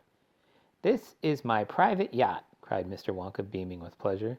"I made her by hollowing out an enormous boiled sweet. Isn't she beautiful? See how she comes cutting through the river." The gleaming pink boiled sweet boat glided up to the river bank. 100 Oompa Loompas rested on their oars and stared up at the visitors. Then suddenly, for some reason best known to themselves, they all burst into shrieks of laughter. "What's so funny?" asked Violet Beauregard. "Oh, don't worry about them," cried Mr. Wonka. "They're always laughing. They think everything's a colossal joke. Jump into the boat, all of you. Come on, hurry up." As soon as everyone was safely in, the Oompa Loompas pushed the boat away from the bank and began to row swiftly down the river. "Hey there, Mike Tevee!" shouted Mr. Wonka. "Please do not lick the boat with your tongue. It'll only make it sticky." "Daddy," said Veruca Salt, "I want a boat like this. I want you to buy me a big pink boiled sweet boat exactly like Mr. Wonka's. And I want lots of Oompa Loompas to row me about, and I want a chocolate river, and I want.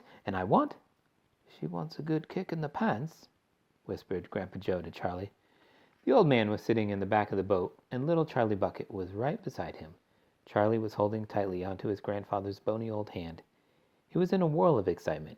Everything that he had seen so far, the great chocolate river, the waterfall, the huge sucking pipes, the candy meadows, the Oompa Loompas, the beautiful pink boat, and most of all, Mr. Willy Wonka himself, had been so astonishing that he began to wonder whether there could possibly be any more astonishments left. Where were they going now? What were they going to see? What in the world was going to happen in the next room? "Isn't it marvelous?" said Grandpa Joe, grinning at Charlie.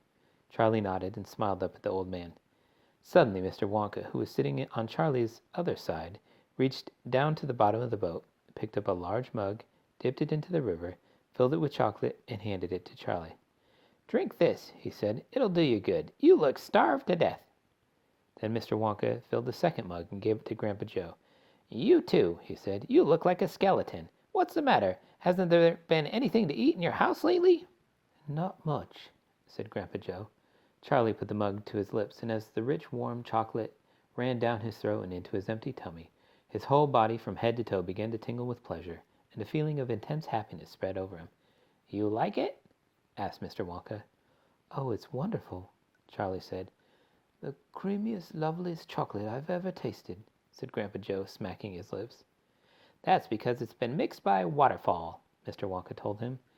The boat sped on down the river. The river was getting narrower. There was some kind of dark tunnel ahead, a great round tunnel that looked like an enormous pipe, and the river was running right into the tunnel, and so was the boat.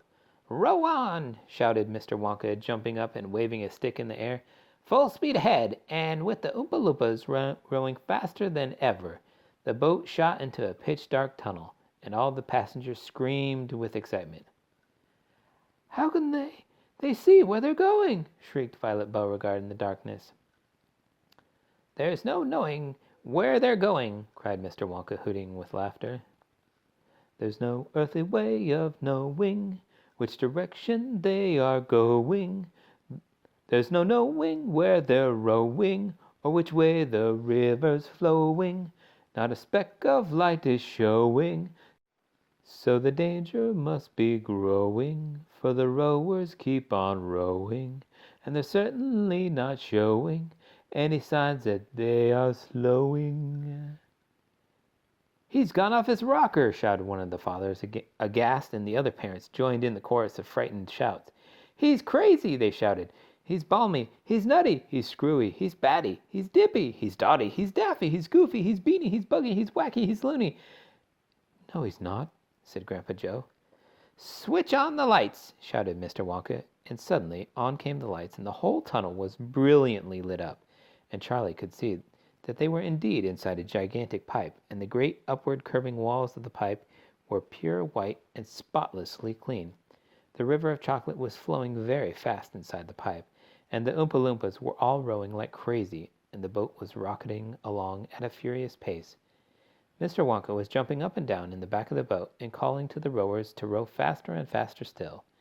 He seemed to love the sensation of whizzing through a white tunnel in a pink boat on a chocolate river, and he clapped his hands and laughed and kept glancing at his passengers to see if they were enjoying it as much as he. "Look, Grandpa," cried Charlie. "There's a door in the wall." It was a green door, and it was set into the wall of the tunnel just above the level of the river. As they flashed past it, there was just enough time to read the writing on the door. "Storeroom number 54, it said. "All the creams, dairy cream, whipped cream, violet cream, coffee cream, pineapple cream, vanilla cream, and hair cream." "Hair cream!" cried Mike Tevee. "You don't use hair cream." "Row on!" shouted Mr. Wonka. "There's no time to answer silly questions." They streaked past the black door. "Storeroom number 71, it said on it. "Whips, all shapes and sizes." "Whips!" cried Veruca Salt. "What on earth do you use whips for?" "For whipping cream, of course," said Mr. Wonka. "How can you whip cream without whips?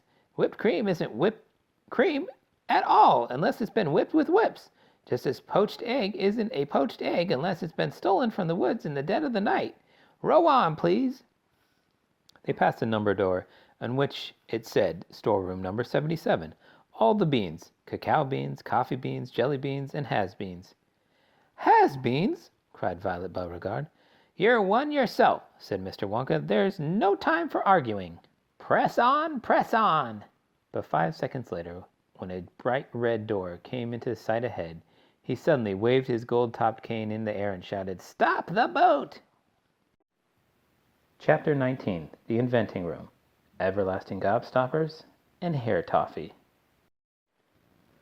When Mr. Wonka shouted, "Stop the boat!" the Oompa Loompas jammed their oars into the river and backed water furiously. The boat stopped. The Oompa Loompas guided the boat alongside the red door. On the door it said, "Inventing Room. Private. Keep out." Mr. Wonka took a key from his pocket, leaned over the side of the boat, and put the key in the keyhole. "This is the most important room in the entire factory," he said. "All my most secret new inventions are cooking and simmering in here.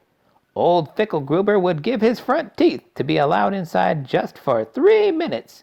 So would Prodnose and Slugworth and all the other rotten chocolate makers.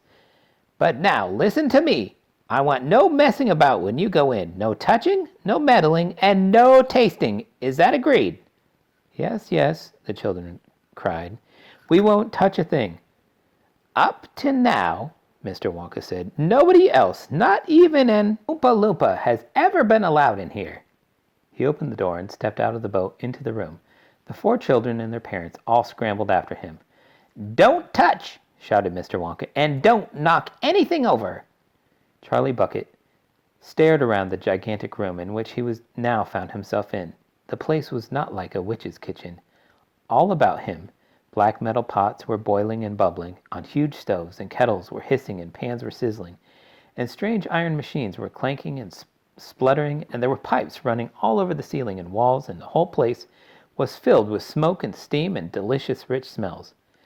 Mr. Wonka himself had suddenly become even more excited than usual, and anyone could see that this was the room he loved best of all. He was hopping about among the saucepans and the machines like a child among his Christmas presents, not knowing which thing to look at first.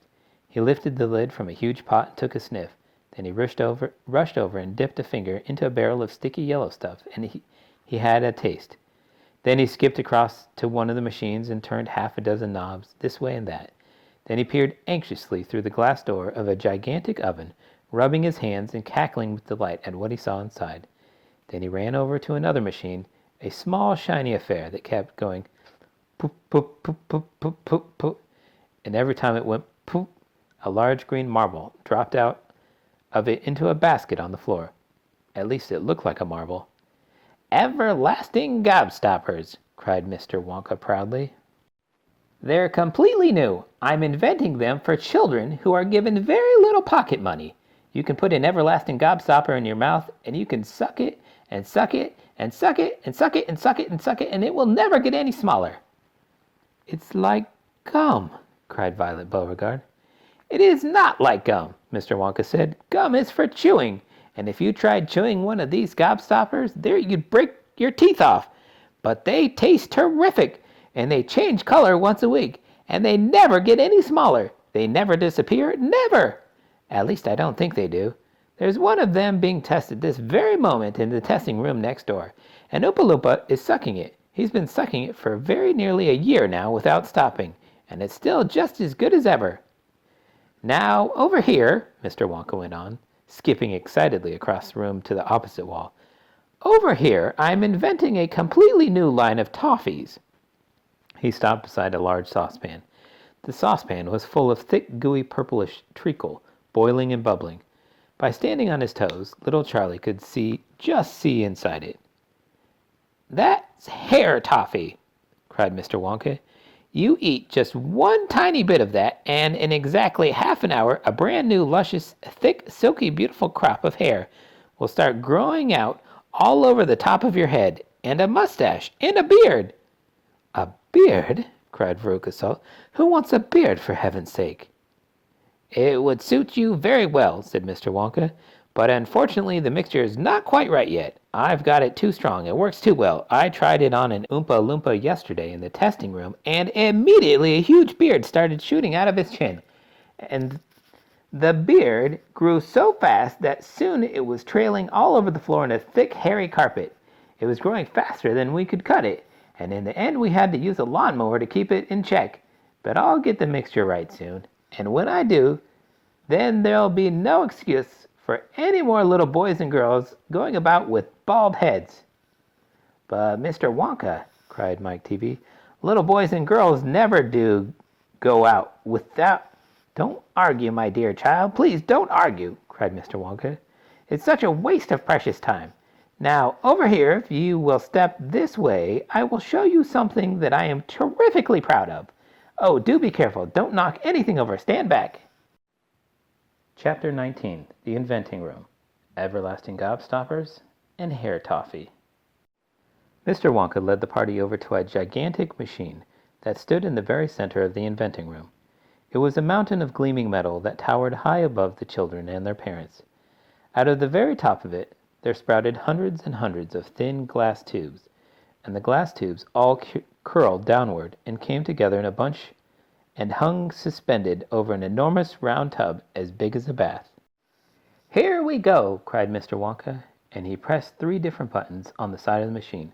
A second later, a mighty rumbling sound came from inside it, and the whole machine began to shake most frighteningly, and steam began hissing out of it all over, and then suddenly the watchers noticed that runny stuff was pouring down the insides of all the hundreds of little glass tubes and squirting out into the great tub below. In every single tube, the runny stuff was a different color, so that all the colors of the rainbow, and many others as well, came sloshing and splashing into the tub. It was a lovely sight, and when the tub was nearly full, Mr. Wonka pressed another button, and immediately the runny stuff stopped running out of the tubes, and rumbling sound disappeared, and a whizzing, whirling noise took its place, and then a giant whizzer started whizzing round inside the enormous tub, mixing up all the different colors, liquid like an ice cream soda. Gradually, the mixture began to froth. It became frothier and frothier, and turned from blue to white to green to brown to yellow, and then back to blue again. "Watch," said Mr. Wonka. Clink went the machine, and the whizzer stopped whizzing, and now there came a sort of sucking noise, and very quickly all the blue frothy mixture in the huge basin was sucked back into the stomach of the machine. There was a moment of silence. Then a few queer rumblings were heard. Then silence again. Then suddenly the machine let out a monstrous mighty groan, and at the same moment a tiny drawer, no bigger than the drawer in a slot machine, popped out of the side of the machine, and in the drawer there lay something so small and thin and gray that everyone thought it must be a mistake. The thing looked like a little strip of gray cardboard. The children and their parents stared at the little gray strip lying in the drawer. "You mean that's it? That's all?" said Mike Tevee, disgusted. "That's all," answered Mr. Wonka, gazed proudly at the result. "Don't you know what it is?" There was a pause. Then suddenly Violet Beauregard, the goofy gum-chewing girl, let out a yell of excitement. "By gum, it's gum!" she shrieked. "It's a stick of chewing gum!" "Right you are!" cried Mr. Wonka, slapping Violet hard on the back. "It's a stick of gum! It's a stick of the most amazing and fabulous and sensational gum in the world!" Chapter 21. Goodbye, Violet. "This gum," Mr. Wonka went on, "is my latest, my greatest, my most fascinating invention. It's a chewing gum meal. It's that tiny little strip of gum lying there. There's a whole 3-course dinner all by itself." "What sort of nonsense is this?" said one of the fathers. "My dear sir," cried Mr. Wonka, "when I start selling this gum in the shops, it will change everything. It will be the end of all kitchens and all cooking. There will be no more marketing to do. No more buying of meat and groceries. There'll be no knives and forks at mealtimes, no plates, no washing up, no garbage, no mess. Just a little strip of Wonka's magic chewing gum. And that's all you'll ever need at breakfast, lunch, and supper. This piece of gum I've just made happens to be tomato soup, roast beef, and blueberry pie. But you can have almost anything you want." "What do you mean it's tomato soup, roast beef, and blueberry pie?" said Violet Beauregard. "If you were to start chewing it," said Mr. Wonka, "then that is exactly what you would get on the menu. It's absolutely amazing. You can actually feel the good going down your throat and into your tummy. And you can taste it perfectly, and it fills you up, it satisfies you. It's terrific!" "It's utterly impossible," said Veruca Salt. "Just so long as it's gum," shouted Violet Beauregard. "Just so long as it's a piece of gum and I can chew it, then that's for me." And quickly she took her own world record piece of chewing gum out of her mouth and stuck it behind her left ear. "Come on, Mr. Wonka," she said. "Hand over this magic gum of yours and we'll see if the thing works." "Now, Violet," said Mrs. Beauregard, her mother, "don't let's do anything silly, Violet." "I want the gum," Violet said obstinately. "What's so silly?" "I would rather you didn't take it," Mr. Wonka told her gently. "You see, I haven't got it quite right yet. There are still 1 or 2 things." "Oh, the heck with it," said Violet, and suddenly, before Mr. Wonka could stop her, she shot out a fat hand and grabbed the stick of gum out of the little drawer and popped it into her mouth. At once, her huge, well-trained jaws started chewing away on it like a pair of tongs. "Don't!" said Mr. Wonka. "Fabulous!" shouted Violet. "It's tomato soup. It's hot and it's creamy and it's delicious. I can feel it running down my throat." "Stop," said Mr. Wonka. "The gum isn't ready yet. It's not right." "Of course it's right," said Violet. "It's working beautifully. Oh my, what lovely soup this is." "Spit it out," said Mr. Wonka. "It's changing," shouted Violet, chewing and grinning both at the same time. "The second course is coming up. Oh, it's roast beef. It's tender. It's juicy. Oh boy, what flavor. The baked potato is marvelous too. It's got a crispy skin, and it's all filled with butter inside." "But how interesting, Violet," said Mrs. Beauregard. "You are a clever girl." "Keep chewing, kiddo," said Mr. Beauregard. Keep right on chewing, baby. This is a great day for the Beauregards. Our little girl is the first person in the world to have a chewing gum meal. Everybody was watching Violet Beauregard as she stood there chewing this extraordinary gum. Little Charlie Bucket was staring at her absolutely spellbound, watching her huge rubbery lips as she pressed and unpressed with the chewing, and Grandpa Joe stood beside them, gaping at the girl. Mr. Wonka was wringing his hands and saying, "No, no, no, no, no! It isn't ready for eating! It isn't right! You mustn't do it!" "Blueberry pie and cream!" shouted Violet. "Here it comes! Oh my, it's perfect! It's beautiful! It's exactly as though I'm swallowing it! It's as though I'm chewing and swallowing great big spoonfuls of the most marvelous blueberry pie in the world!" "Good heavens, girl!" shrieked Miss Beauregard suddenly, staring at Violet. "What's happening to your nose?" "Oh, be quiet, Mother, and let me finish," said Violet. "It's turning blue!" screamed Mrs. Beauregard. "Your nose is turning blue as a blueberry!" "Your mother is right," shouted Mr. Beauregard. "Your whole nose is gone purple." "What do you mean?" said Violet, still chewing away. "Your cheeks!" screamed Mrs. Beauregard. "They're turning blue as well, and so is your chin. Your whole face is turning blue." "Spit the gum out at once," ordered Mr. Beauregard. "Mercy, save us!" yelled Mrs. Beauregard. "This girl's going blue and purple all over. Even her hair is changing color. Violet, you're turning violet, Violet! What is happening to you?" "I told you I hadn't got it quite right," sighed Mr. Wonka, shaking his head sadly. "I'll say you haven't," cried Mrs. Beauregard. "Just look at the girl now." Everybody was staring at Violet, and what a terrible peculiar sight she was. Her face and hands and legs and neck, in fact, the skin all over her body, as well as her great big mop of curly hair, had turned a brilliant purplish blue, the color of blueberry juice. "It always goes wrong when we come to the dessert," sighed Mr. Wonka. "It's the blueberry pie that does it, but I'll get it right one day. You wait and see." "Violet!" screamed Mrs. Beauregard. "You're swelling up." "I feel sick," Violet said. "You're swelling up!" screamed Mrs. Beauregard again. "I feel most peculiar," gasped Violet. "I'm not surprised," said Mr. Beauregard. "Great heavens, girl!" screeched Mrs. Beauregard. "You're blowing up like a balloon." "Like a blueberry," said Mr. Wonka. "Call a doctor," shouted Mr. Beauregard. "Prick her with a pin," said one of the other fathers. "Save her!" cried Mrs. Beauregard, wringing her hands.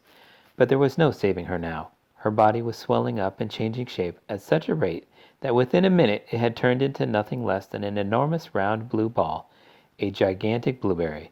In fact, and all that remained of Violet Beauregard herself was a tiny pair of legs and a tiny pair of arms sticking out of the great round fruit and a little head on top. "It always happens like that," sighed Mr. Wonka. "I've tried it 20 times in the testing room on 20 Oompa Loompas, and every one of them finished up as a blueberry. It's most annoying. I just can't understand it." "But I don't want a blueberry for a daughter," yelled Mrs. Beauregard. "Put her back to what she was this instant." Mr. Wonka clicked his fingers, and 10 Oompa Loompas appeared immediately at his side. "Roll Miss Beauregard into the boat," he said to them, "and take her along to the juicing room at once." "The juicing room?" cried Mrs. Beauregard. "What are they going to do to her there?" "Squeeze her," said Mr. Wonka. "We've got to squeeze the juice out of her immediately. After that we'll have to see how she comes up. But don't worry, my dear Miss Beauregard. We'll get her repaired as if it's the last thing I do. I'm sorry about it all. I really am." Already the 10 Oompa Loompas were rolling the enormous blueberry across the floor of the inventing room toward the door, and led to the chocolate river where the boat was waiting. Mr. and Mrs. Beauregard hurried after them, and the rest of the party, including little Charlie Bucket and Grandpa Joe, stood absolutely still and watched them go. "Listen," whispered Charlie. "Listen, Grandpa. The Oompa Loompas on the boat outside are starting to sing." The voices, 100 of them singing together, came loud and clear into the room. "Dear friends, we surely all agree there's almost nothing worse to see than some repulsive little bum who's always chewing gum. It's very near as bad as those who sit around and pick their nose. So please believe us when we say that chewing gum will never pay. The sticky habit's bound to send the chewer to a sticky end. Did any of you ever know a person called Miss Bigelow? This dreadful woman saw no wrong in chewing all day long. She chewed while bathing in the tub. She chewed while dancing at her club. She chewed in church and on the bus. It really was quite ludicrous. And when she couldn't find her gum, she'd chew up the linoleum, or anything that happened near, a pair of boots with postman's ear, or any people's underclothes. And once she chewed her boyfriend's nose. She went on a chewing till at last her chewing muscles grew so vast that from her face her giant chin stuck out just like a violin. For years and years she chewed away, consuming 50 packs a day, until one summer's eve, alas, a horrid business came to pass.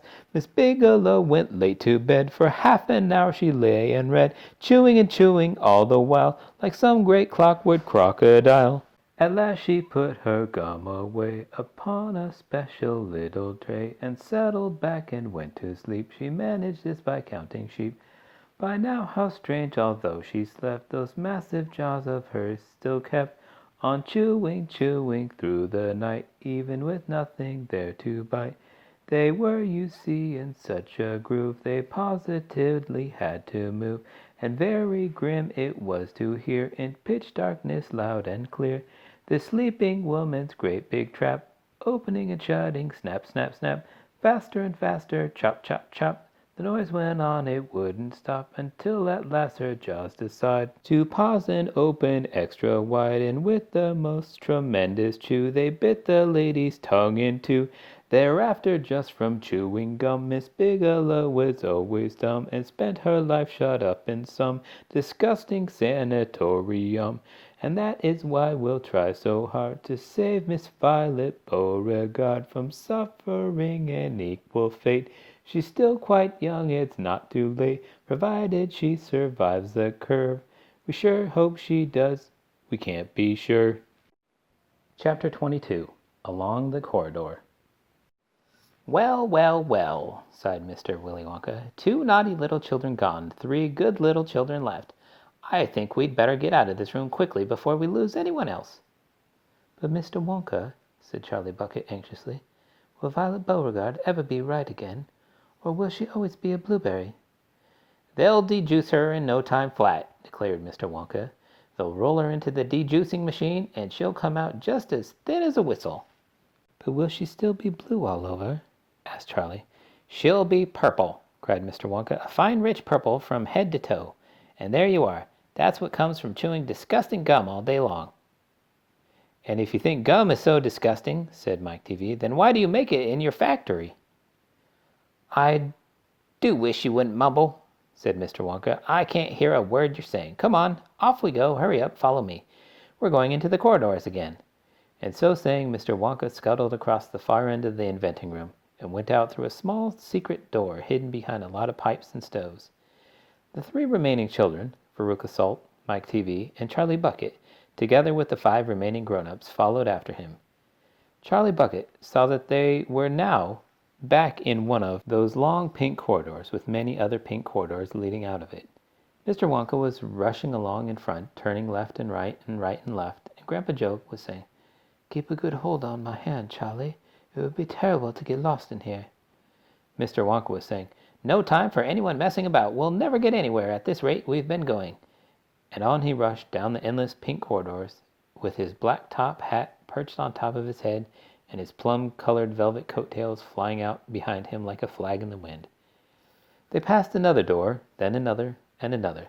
There were doors every 20 paces or so along the corridor now. They all had something written on them, and strange clanking noises were coming from behind several of them, and delicious smells came wafting through the keyholes, and sometimes little jets of colored steam shot out from the cracks underneath. Grandpa Joe and Charlie were half running and half walking to keep up with Mr. Wonka, but they were able to read what it said on quite a few of the doors as they hurried by. Eatable marshmallow pillows, it said on one. "Marshmallow pillows are terrific," shouted Mr. Wonka as he dashed by. They'll be all the rage when I get them into shops. No time to go in, though. No time to go in. Lickable wallpaper for nurseries, it said on the next door. Lovely stuff, lickable wallpaper, cried Mr. Wonka, rushing past. It has pictures of fruit on it. Bananas, apples, oranges, grapes, pineapples, strawberries, and snozberries.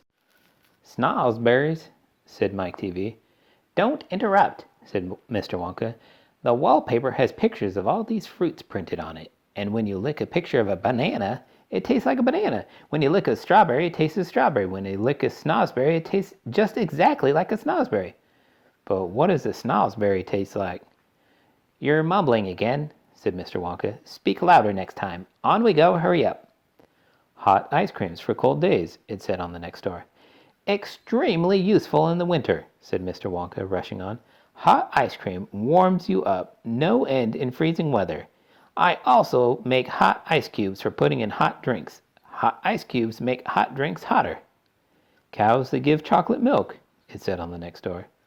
Oh, my pretty little cows, cried Mr. Wonka. How I love those cows. But why can't we see them? Asked Veruca Salt. Why do we have to go rushing on past all these lovely rooms? I shall stop in time, called Mr. Wonka. Don't be so madly impatient. Fizzy lifting drinks, it said on the next door. Oh, those are fabulous, cried Mr. Wonka. They fill you with bubbles, and the bubbles are full of special kind of gas, and the gas is so terrifically lifting that it lifts you right up off the ground just like a balloon, and up you go until your head hits the ceiling, and that's where you stay. But how do you come down again? Asked little Charlie. You do a burp, of course, said Mr. Wonka. You do a great big long rude burp, and up comes the gas and down comes you. But don't drink it outdoors. There's no knowing how high up you'll be carried off if you do that. I gave some to an old Oompa Loompa once out in the backyard, and he went up and up and up and disappeared out of sight. It was very sad. I never saw him again. He should have burped, Charlie said. Of course he should have burped, said Mr. Wonka. I stood there shouting, Burp, you silly ass, burp, or you'll never come down again. But he didn't, or couldn't, or wouldn't. I don't know which. Maybe he was too polite. He must be on the moon by now. On the next door it said, Square candies that look round. Wait, cried Mr. Wonka, skidding suddenly to a halt. I am very proud of my square candies that look round. Let's take a peek. Chapter 23. Square candies that look round. Everybody stopped and crowded to the door. The top half of the door was made of glass. Grandpa Joe lifted Charlie up so that he could get a better view, and looking in, Charlie saw a long table, and on the table there were rows and rows of small white square-shaped candies. The candies looked very much like square sugar lumps, except that each of them had a funny little pink face painted on one side. At the end of the table a number of Oompa Loompas were busily painting more faces on more candies. There you are, cried Mr. Wonka, square candies that look round. But they don't look round to me, said Mike Tevee. They look square, said Veruca Salt. They look completely square. And they are square, said Mr. Wonka. I never said they weren't. You said they were round, said Veruca Salt. I never said anything of the sort, said Mr. Wonka. I said they looked round. But they don't look round, said Veruca Salt. They look square. They look round, insisted Mr. Wonka. They most certainly do not look round, cried Veruca Salt. Veruca, darling, said Mrs. Salt, pay no attention to Mr. Wonka. He's lying to you. My dear old fish, said Mr. Wonka, go and boil your head. How dare you speak to me like that, shouted Mrs. Salt. Oh, do shut up, said Mr. Wonka. Now watch this. He took a key from his pocket and unlocked the door and flung it open, and suddenly, at the sound of the door opening, all the rows and rows of little square candies looked quickly round to see who was coming in. The tiny faces actually turned toward the door and stared at Mr. Wonka. There you are, he cried triumphantly. They're looking round. There's no argument about that. They are square candies that look round. By golly, he's right, said Grandpa Joe. Come on, said Mr. Wonka, starting off down the corridor again.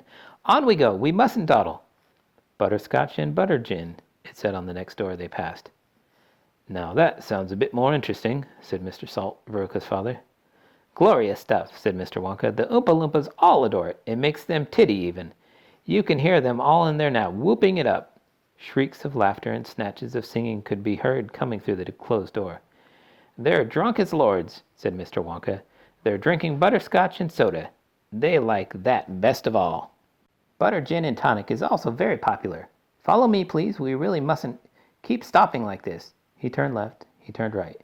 They came to a long flight of stairs. Mr. Wonka slid down the banisters. The three children did the same. Mrs. Salt and Mrs. Tevee, the only women now left at the party, were getting very out of breath. Mrs. Salt was a great fat creature with short legs, and she was blowing like a rhinoceros. "This way!" cried Mr. Wonka, turning left to the bottom of the stairs. "Go slower!" panted Mrs. Salt. "Impossible!" said Mr. Wonka. "We should never get there in time if I did." "Get where?" asked Veruca Salt. "Never you mind," said Mr. Wonka. "You just wait and see." Chapter 24. Veruca in the Nut Room. Mr. Wonka rushed on down the corridor. The nut room, it said on the next door, they came to. "All right," said Mr. Wonka. "Stop here for a moment and catch your breath, and take a peek through the glass panel of this door. But don't go in. Whatever you do, don't go into the nut room. If you do, you'll disturb the squirrels." Everyone crowded around the door. "Oh, look, Grandpa, look!" cried Charlie. "Squirrels!" shouted Veruca Salt. "Jeepers!" said Mike Tevee. It was an amazing sight. 100 squirrels were seated upon high stools around a large table. On the table there were mounds and mounds of walnuts, and the squirrels were all working away like mad, shelling the walnuts at a tremendous speed. "These squirrels are specially trained for getting the nuts out of a walnut," Mr. Wonka explained. "Why use squirrels?" Mike Tevee asked. "Why not use Oompa Loompas?" "Because," said Mr. Wonka, "Oompa Loompas can't get walnuts out of walnut shells in one piece. They always break them in two. Nobody except squirrels can get walnuts whole out of walnut shells every time. It is extremely difficult. But in my factory, I insist upon using only whole walnuts. Therefore, I have squirrels to do the job. Aren't they wonderful the way that they get those nuts out? And see how they first tap each walnut with their knuckles to be sure it's not a bad one. If it's bad, it makes a hollow sound, and they don't bother to open it. There, they just throw it down the garbage chute. Look, there. Watch what the squirrel nearest to us. I think he's got a bad one now." They watched the little squirrel as he tapped the walnut shell with his knuckles. He cocked his head to one side, listening intently. Then suddenly he threw the nut over his shoulder into a large hole in the floor. "Hey, Mummy," shouted Veruca Salt suddenly. "I've decided I want a squirrel. Get me one of those squirrels." "Don't be silly, sweetheart," said Mrs. Salt.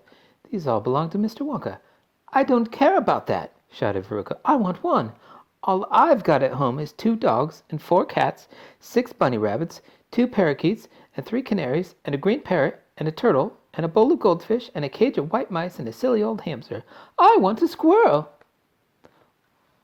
"All right, my pet," Mrs. Salt said soothingly. "Mummy'll get you a squirrel just as soon as she possibly can." "But I don't want any old squirrel," Veruca shouted. "I want a trained squirrel." At this point, Mr. Salt, Veruca's father, stepped forward. "Very well, Wonka," he said importantly, taking out a wallet full of money. "How much do you want for one of these crazy squirrels? Name your price." "Not for sale," Mr. Wonka answered. "She can't have one." "Who says I can't?" shouted Veruca. "I'm going to grab me a squirrel this very minute." "Don't," said Mr. Wonka quickly, but he was too late. The girl had already thrown open the door and rushed in. The moment she entered the room, 100 squirrels stopped what they were doing and turned their heads and stared at her with small, black, beady eyes. Veruca Salt stopped also and stared back at them. Then her gaze fell upon a pretty little squirrel sitting nearest to her at the end of the table. The squirrel was holding a walnut in its paws. "All right," Veruca said. "I'll have you." She reached out her hands to grab the squirrel, but as she did so, in that first split second when her hands started to go forward, there was a sudden flash of movement in the room, like a flash of brown lightning, and every single squirrel around the table took a flying leap toward her and landed on her body. 25 of them caught hold of her right arm and pinned it down. 25 more caught hold of her left arm and pinned that down. 25 caught hold of her right leg and anchored it to the ground. And 24 caught hold of her left leg. And the one remaining squirrel, obviously the leader of them all, climbed up on her shoulder and started tapping the wretched girl's head with its knuckles. "Save her!" screamed Mrs. Salt. "Veruca, come back! What are they doing to her?" "They're testing her to see if she's a bad nut," said Mr. Wonka. "You watch." Veruca struggled furiously, but the squirrels held her tight, and she couldn't move. The squirrel on her shoulder went tap-tap-tapping in the side of her head with his knuckles. Then, all at once, the squirrels pulled Veruca to the ground and started carrying her across the floor. "My goodness, she is a bad nut after all," said Mr. Wonka. "Her head must have sounded quite hollow." Veruca kicked and screamed, but it was no use. The tiny, strong paws held her tightly, and she couldn't escape. "Where are they taking her?" shrieked Mrs. Salt. "She's going where all the other bad nuts go," said Mr. Willy Wonka. "Down the garbage chute." "By golly, she is going down the chute," said Mr. Salt, staring through the glass door at his daughter. "Then save her!" cried Mrs. Salt. "Too late," said Mr. Wonka. "She's gone." And indeed she had. "But where?" shrieked Mrs. Salt, flapping her arms. "What happened to the bad nuts? Where do the chutes go?" "That particular chute," Mr. Wonka told her, "runs directly into the great big main garbage pipe, which carries away all the rubbish from every part of the factory. All the floor sweepings and potato peelings and rotten cabbages and fish heads and stuff like that." "Who eats fish and cabbage and potatoes in this factory, I'd like to know," said Mike Tevee. "Of course you do," answered Mr. Wonka. "You don't think I live on cacao beans, do you?" But, but, shrieked Mrs. Salt, "where does the great big pipe go at the end?" "Why, to the furnace, of course," Mr. Wonka said calmly. "To the incinerator." Mrs. Salt opened her huge red mouth and started to scream. "Don't worry," said Mr. Wonka. "There's always a chance that they've decided not to light it today." "A chance!" yelled Mrs. Salt. "My darling Veruca, she'll be sizzled like a sausage." "Quite right, my dear," said Mr. Salt. "Now see here, Wonka," he added. "I think you've gone just a shade too far this time. I do indeed. My daughter may be a bit of a frump, I don't mind admitting it, but that doesn't mean you can roast her to a crisp. You'll have to know I'm extremely cross about this. I really am." "Oh, don't be cross, my dear sir," said Mr. Wonka. "I expect she'll turn up again sooner or later. She may not even have gone down at all. She may be stuck in the chute just below the entrance hole. If that's the case, all you'll have to do is go in and pull her up again." Hearing this, both Mr. and Mrs. Salt dashed into the nut room and ran over to the hole in the floor and peered in. "Veruca!" shouted Mrs. Salt. "Are you down there?" There was no answer. Mrs. Salt bent further forward to get a closer look. She was now kneeling right to the edge of the hole with her head down and her enormous behind sticking up in the air like a giant mushroom. It was a dangerous position to be in. She needed only one tiny little push, one gentle nudge in the right place. And that is exactly what the squirrels gave her. Over she toppled into the hole head first, screeching like a parrot. "Good gracious me," said Mr. Salt, as he watched his fat wife go tumbling down the hole. "What a lot of garbage there's going to be today." He saw her disappearing into the darkness. "What is it like down there, Angina?" he called out. He leaned further forward. The squirrels rushed up behind him. "Help!" he shouted. But he was already toppling forward, and down the chute he went, just as his wife had done before him and his daughter. "Oh dear," cried Charlie, who was watching with the others through the door. "What on earth is going to happen to them now?" "I expect someone will catch them at the bottom of the chute," said Mr. Wonka. "But what about the great fiery incinerator?" asked Charlie. "They only light it every other day," said Mr. Wonka. "Perhaps this is one of the days when they let it go out. You never know. They might be lucky." "Shh!" said Grandpa Joe. "Listen, here comes another song." From far away down the corridor came the beating of the drums. Then the singing began. "Veruca Salt," sang the Oompa Loompas. "Veruca Salt, the little brute, has just gone down the garbage chute. And as we very rightly thought, that in a case like this we ought to see the thing completely through. We polished off her parents' tune. Down goes Veruca down the drain. And here perhaps we should explain that she will meet as she descends a rather different set of friends. To those that she has left behind, they won't be nearly so refined. A fish head, for example, cut this morning from a halibut. Hello, good morning, how do you do? How nice to meet you, how are you?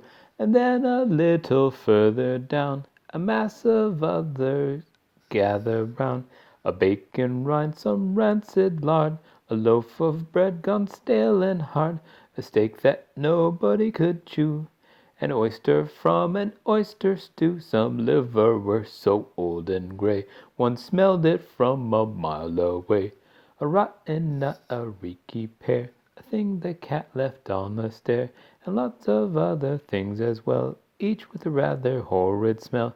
These are Veruca's new-found friends. She will meet as she descends, and this is the price she has to pay for going so very far astray. But now, my dears, we think you might be wondering, is it really right that every single bit of blame and all the scolding and the shame should fall upon Veruca Salt? Is she the only one at fault? For though she's spoiled and dreadfully so, a girl can't spoil herself, you know. Who spoiled her then? And who indeed? Who pandered to her every need? Who turned her into such a brat? Who are the culprits? Who did that? Alas, you needn't look so far to find out who these sinners are. They are, and this is very sad, her loving parents, Mum and Dad. And this is why we're glad they fell into the garbage chute as well. Chapter 25. The Great Glass Elevator. "I've never seen anything like it," cried Mr. Wonka. "The children are disappearing like rabbits. You mustn't worry about it. They all come out in the wash." Mr. Wonka looked at the little group that stood beside him in the corridor. There were only 2 children left now, Mike Tevee and Charlie Bucket. And there were 3 grown-ups, Mr. and Mrs. Tevee and Grandpa Joe. "Shall we move on?" Mr. Wonka asked. "Oh, yes," cried Charlie and Grandpa Joe both together.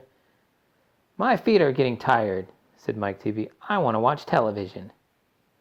"If you're tired, then we better take the elevator," said Mr. Wonka. "It's over here. Come on, in we go." He skipped across the passage to a pair of double doors. The doors slid open. The 2 children and the 2 grown-ups went in.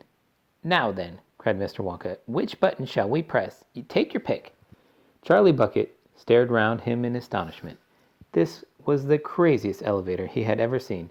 There were buttons everywhere.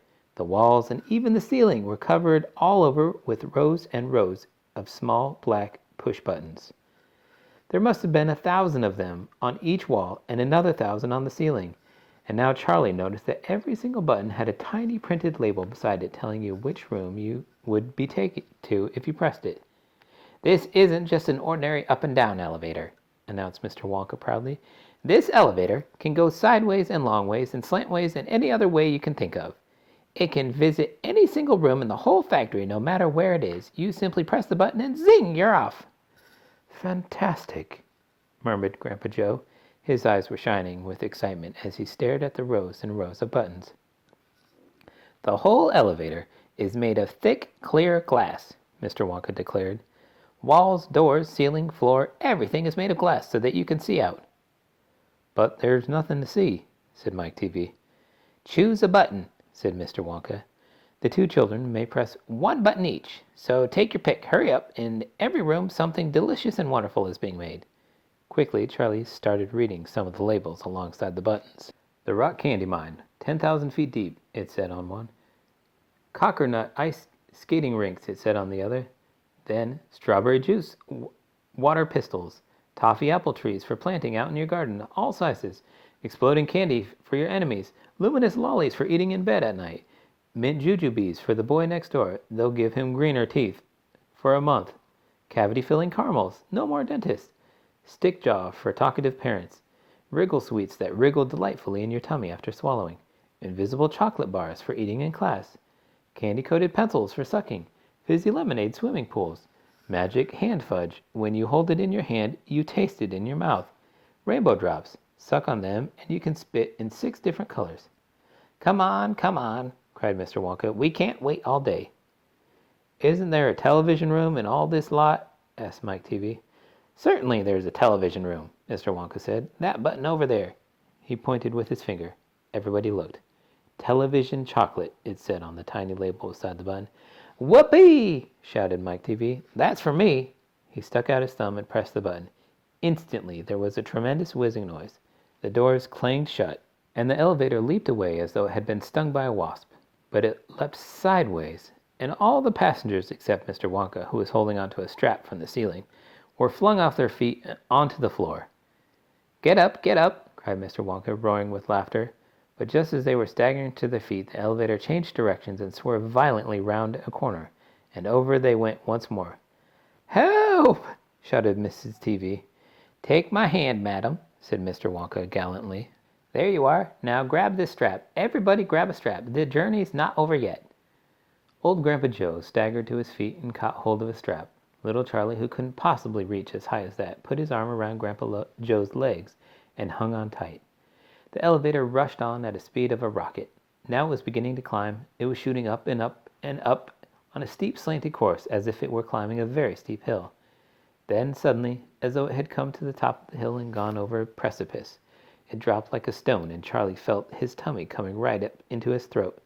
And Grandpa Joe shouted, Yippee! Here we go! And Mrs. Tevee cried out, The rope has broken! We're going to crash! And Mr. Wonka said, Calm yourself, my dear lady, and patted her comfortingly on the arm. And then Grandpa Joe looked down at Charlie, who was clinging to his legs, and he said, Are you all right, Charlie? Charlie shouted, I love it! It's like being on a roller coaster! And through the glass walls of the elevator, as it rushed along, they caught sudden glimpses of strange and wonderful things going on in some of the other rooms. An enormous spout with brown sticky stuff oozing out of it onto the floor. A great craggy mountain made entirely of fudge with Oompa Loompas, all roped together for safety, hacking huge hunks of fudge out of its side. A machine with white powder sprang out of it like a snowstorm. A lake of hot caramel with steam coming off it. A village of Oompa Loompas with tiny houses and streets and hundreds of Oompa Loompa children, no more than 4 inches high, playing in the streets. And now the elevator began flattening out again, and it seemed to be going faster than ever. And Charlie could hear the screams of the wind outside as it hurtled forward, and it twisted, and it turned, and it went up, and it went down. And, I'm going to be sick, yelled Mrs. Tevee, turning green in the face. Please don't be sick, said Mr. Wonka. Try and stop me, said Mrs. Tevee. Then you'd better take this, said Mr. Wonka, and he swept his magnificent black top hat off of his head and held it out upside down in front of Mrs. Tevee's mouth. Make this awful thing stop, ordered Mr. Tevee. Can't do that, said Mr. Wonka. It won't stop till we get there. I only hope no one's using the other elevator at the moment. What other elevator? Screamed Mrs. Tevee. The one that goes the opposite way on the same track as this one, said Mr. Wonka. Holy mackerel, cried Mr. Tevee. You mean we might have a collision? I've always been lucky so far, said Mr. Wonka. Now I am going to be sick, yelled Mrs. Tevee. No, said Mr. Wonka. Not now. We're nearly there. Don't spoil my hat. The next moment, there was a screaming of brakes, and the elevator began to slow down. Then it stopped altogether. Some ride, said Mr. Tevee, wiping his great sweaty face with a handkerchief. Never again, gasped Mrs. Tevee, and then the doors of the elevator slid open, and Mr. Wonka said, Just a minute now, listen to me.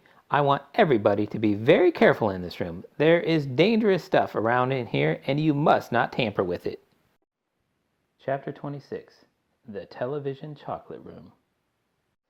The Tevee family, together with Charlie and Grandpa Joe, stepped out of the elevator into a room so dazzlingly bright and dazzlingly white that they screwed up their eyes in pain and stopped walking. Mr. Wonka handed each of them a pair of dark glasses and said, Put these on quick, and don't take them off. In here, whatever you do, this light could blind you. As soon as Charlie had his dark glasses on, he was able to look around him in comfort. He saw a long, narrow room. The room was painted white all over. Even the floor was white, and there wasn't a speck of dust anywhere. From the ceiling, huge lamps hung down and bathed the room in a brilliant blue-white light. The room was completely bare, except for at the far ends. At one of these ends, there was an enormous camera on wheels, and a whole army of Oompa Loompas was clustering around it, oiling its joints and adjusting its knobs and polishing its great glass lens. The Oompa Loompas were all dressed in the most extraordinary way. They were wearing bright red spacesuits complete with helmets and goggles. At least they looked like spacesuits. And they were working in complete silence. Watching them, Charlie experienced a queer sense of danger. There was something dangerous about this whole business, and the Oompa Loompas knew it.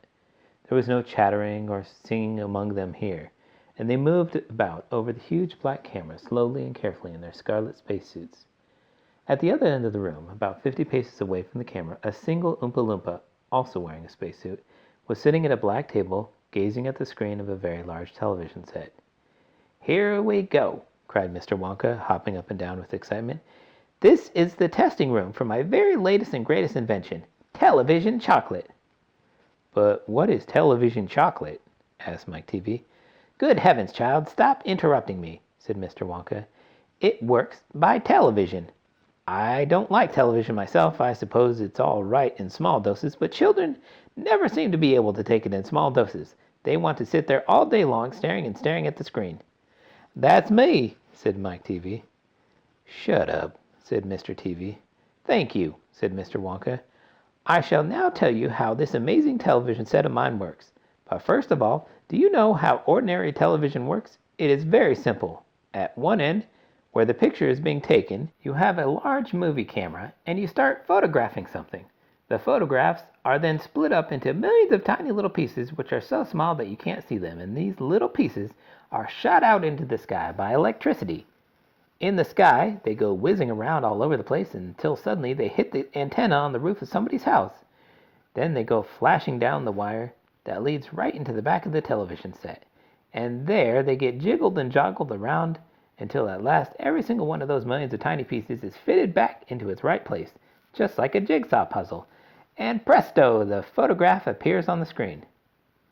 "That isn't exactly how it works," Mike Tevee said. "I'm a little deaf in my left ear," Mr. Wonka said. "You must forgive me. I didn't hear everything you say." "I said this isn't exactly how it works," shouted Mike Tevee. "You're a nice boy," Mr. Wonka said, "but you talk too much. Now then, the very first time I saw ordinary television working, I was struck by a tremendous idea. 'Look here,' I shouted. 'If these people can break up a photograph into millions of pieces and send the pieces whizzing through the air and then put them together again at the other end, then why can't I do the same thing with a bar of chocolate? Why can't I send a real bar of chocolate whizzing through the air in tiny pieces and put the pieces together at the other end, all ready to be eaten?'" "Impossible," said Mike Tevee. "You think so?" cried Mr. Wonka. "Well, watch this. I shall now send a bar of my very best chocolate from one end of this room to the other, by television. Get ready there. Bring in the chocolate." Immediately, 6 Oompa Loompas marched forward carrying on their shoulders the most enormous bar of chocolate Charlie had ever seen. It was about the size of a mattress he slept on at home. "It has to be big," Mr. Wonka explained, "because whenever you send something by television, it always comes out much smaller than it was when it went in. Even with ordinary television, when you photograph a big man, he never comes out on your screen any taller than a pencil, does he? Here we go then. Get ready. No, stop. Hold everything. You there. Mike Tevee, stand back. You're too close to the camera. There are dangerous rays coming out of that thing. They could break you up into a million tiny pieces in 1 second. That's why the Oompa Loompas are wearing spacesuits. The suits protect them. All right, that's better. Now then, switch it on." One of the Oompa Loompas caught hold of a large switch and pulled it down. There was a blinding flash. "The chocolate's gone," shouted Grandpa Joe, waving his arms. He was right. The whole enormous bar of chocolate had disappeared completely into thin air. "It's on its way," cried Mr. Wonka. "It's now rushing through the air above our heads in a million tiny pieces. Quick, come over here." He dashed over to the other end of the room, where the large television set was standing. The others followed him. "Watch the screen," he cried. "Here it comes. Look." The screen flickered and lit up. Then suddenly a small bar of chocolate appeared in the middle of the screen. "Take it!" shouted Mr. Wonka, growing more and more excited. "How can you take it?" asked Mike Tevee, laughing. "It's just a picture on a television screen." "Charlie Bucket," cried Mr. Wonka, "you take it. Reach out and grab it." Charlie put out his hand and touched the screen, and suddenly, miraculously, the bar of chocolate came away in his fingers. He was so surprised he nearly dropped it. "Eat it!" shouted Mr. Wonka. "Go on and eat it. It'll be delicious. It's the same bar. It's gotten smaller on the journey, that's all." "It's absolutely fantastic," gasped Grandpa Joe. It's a miracle." "Just imagine," cried Mr. Wonka. "When I start using this across the country, you'll be sitting at home watching television, and suddenly a commercial will flash onto the screen, and a voice will say, 'Eat Wonka's chocolates. They're the best in the world. If you don't believe us, try one for yourself now.' And you simply reach out and take one. How about that?" "Terrific!" cried Grandpa Joe. "It'll change the world." Chapter 27. Mike Tevee is sent by television. Mike Tevee was even more excited than Grandpa Joe at seeing a bar of chocolate being sent by television. "But Mr. Wonka," he shouted, "can you send other things through the air in the same way? Breakfast cereal, for instance?" "Oh, my sainted aunt," cried Mr. Wonka. "Don't mention that disgusting stuff in front of me. Did you know what breakfast cereal is made of? It's made of all those little curly wooden shavings you find in pencil sharpeners." "But could you send it by television if you wanted to, as you do chocolate?" asked Mike Tevee. "Of course I could." "And what about people?" asked Mike Tevee. "Could you send a real live person from one place to another in the same way?" "A person?" cried Mr. Wonka. "Are you off your rocker?" "But could it be done?" "Good heavens, child, I really don't know. I suppose it could. Yes, I'm pretty sure it could. Of course, I wouldn't risk it, though. It might have some very nasty results." But Mike Tevee was already off and running. The moment he heard Mr. Wonka saying, "I'm pretty sure it could. Of course it could," he turned away and started running as fast as he could towards the other end of the room, where the great camera was standing. "Look at me!" he shouted as he ran. "I'm going to be the first person in the world to be sent by television." "No, no, no, no!" cried Mr. Wonka. "Mike!" screamed Mrs. Tevee. "Stop! Come back! You'll be turned into a million tiny pieces." But there was no stopping Mike Tevee now. The crazy boy rushed on, and when he reached the enormous camera, he jumped straight for the switch, scattering Oompa Loompas right and left as he went. "See you later, alligator!" he shouted, and pulled down the switch, and as he did so, he leaped out into the full glare of the mighty lens. There was a blinding flash, then there was silence. Then Mrs. Tevee ran forward, but she stopped dead in the middle of the room, and she stood there. She stood staring at the place where her son had been, and her great red mouth opened wide and screamed, "He's gone! He's gone!" "Great heavens, he has gone!" shouted Mr. Tevee. Mr. Wonka hurried forward and placed a hand gently on Mrs. Tevee's shoulder. "We shall have to hope for the best," he said. "We must pray that your little boy will come out unarmed at the other end." "Mike!" screamed Mrs. Tevee, clasping her head in her hands. "Where are you?" "I'll tell you where he is," said Mr. Tevee. "He's whizzing around above our heads in a million tiny pieces." "Don't talk about it," wailed Mrs. Tevee. "We must watch the television set," said Mr. Wonka. "He may come through any moment." Mr. and Mrs. Tevee and Grandpa Joe and little Charlie and Mr. Wonka all gathered round the television and stared tensely at the screen. The screen was quite blank. "He's taken a heck of a long time to come across," said Mr. Tevee, wiping his brow. Oh dear," said Mr. Wonka. "I do hope that no part of him gets left behind." "What on earth do you mean?" asked Mr. Tevee sharply. "I don't want to alarm you," said Mr. Wonka, "but it does sometimes happen that only about half the little pieces find their way into the television set. It happened last week.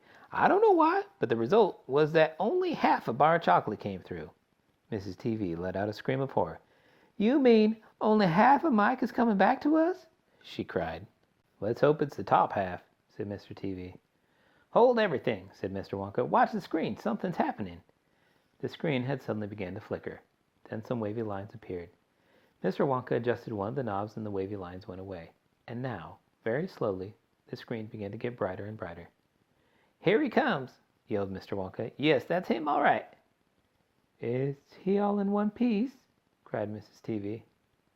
"I'm not sure," said Mr. Wonka. "It's too early to tell."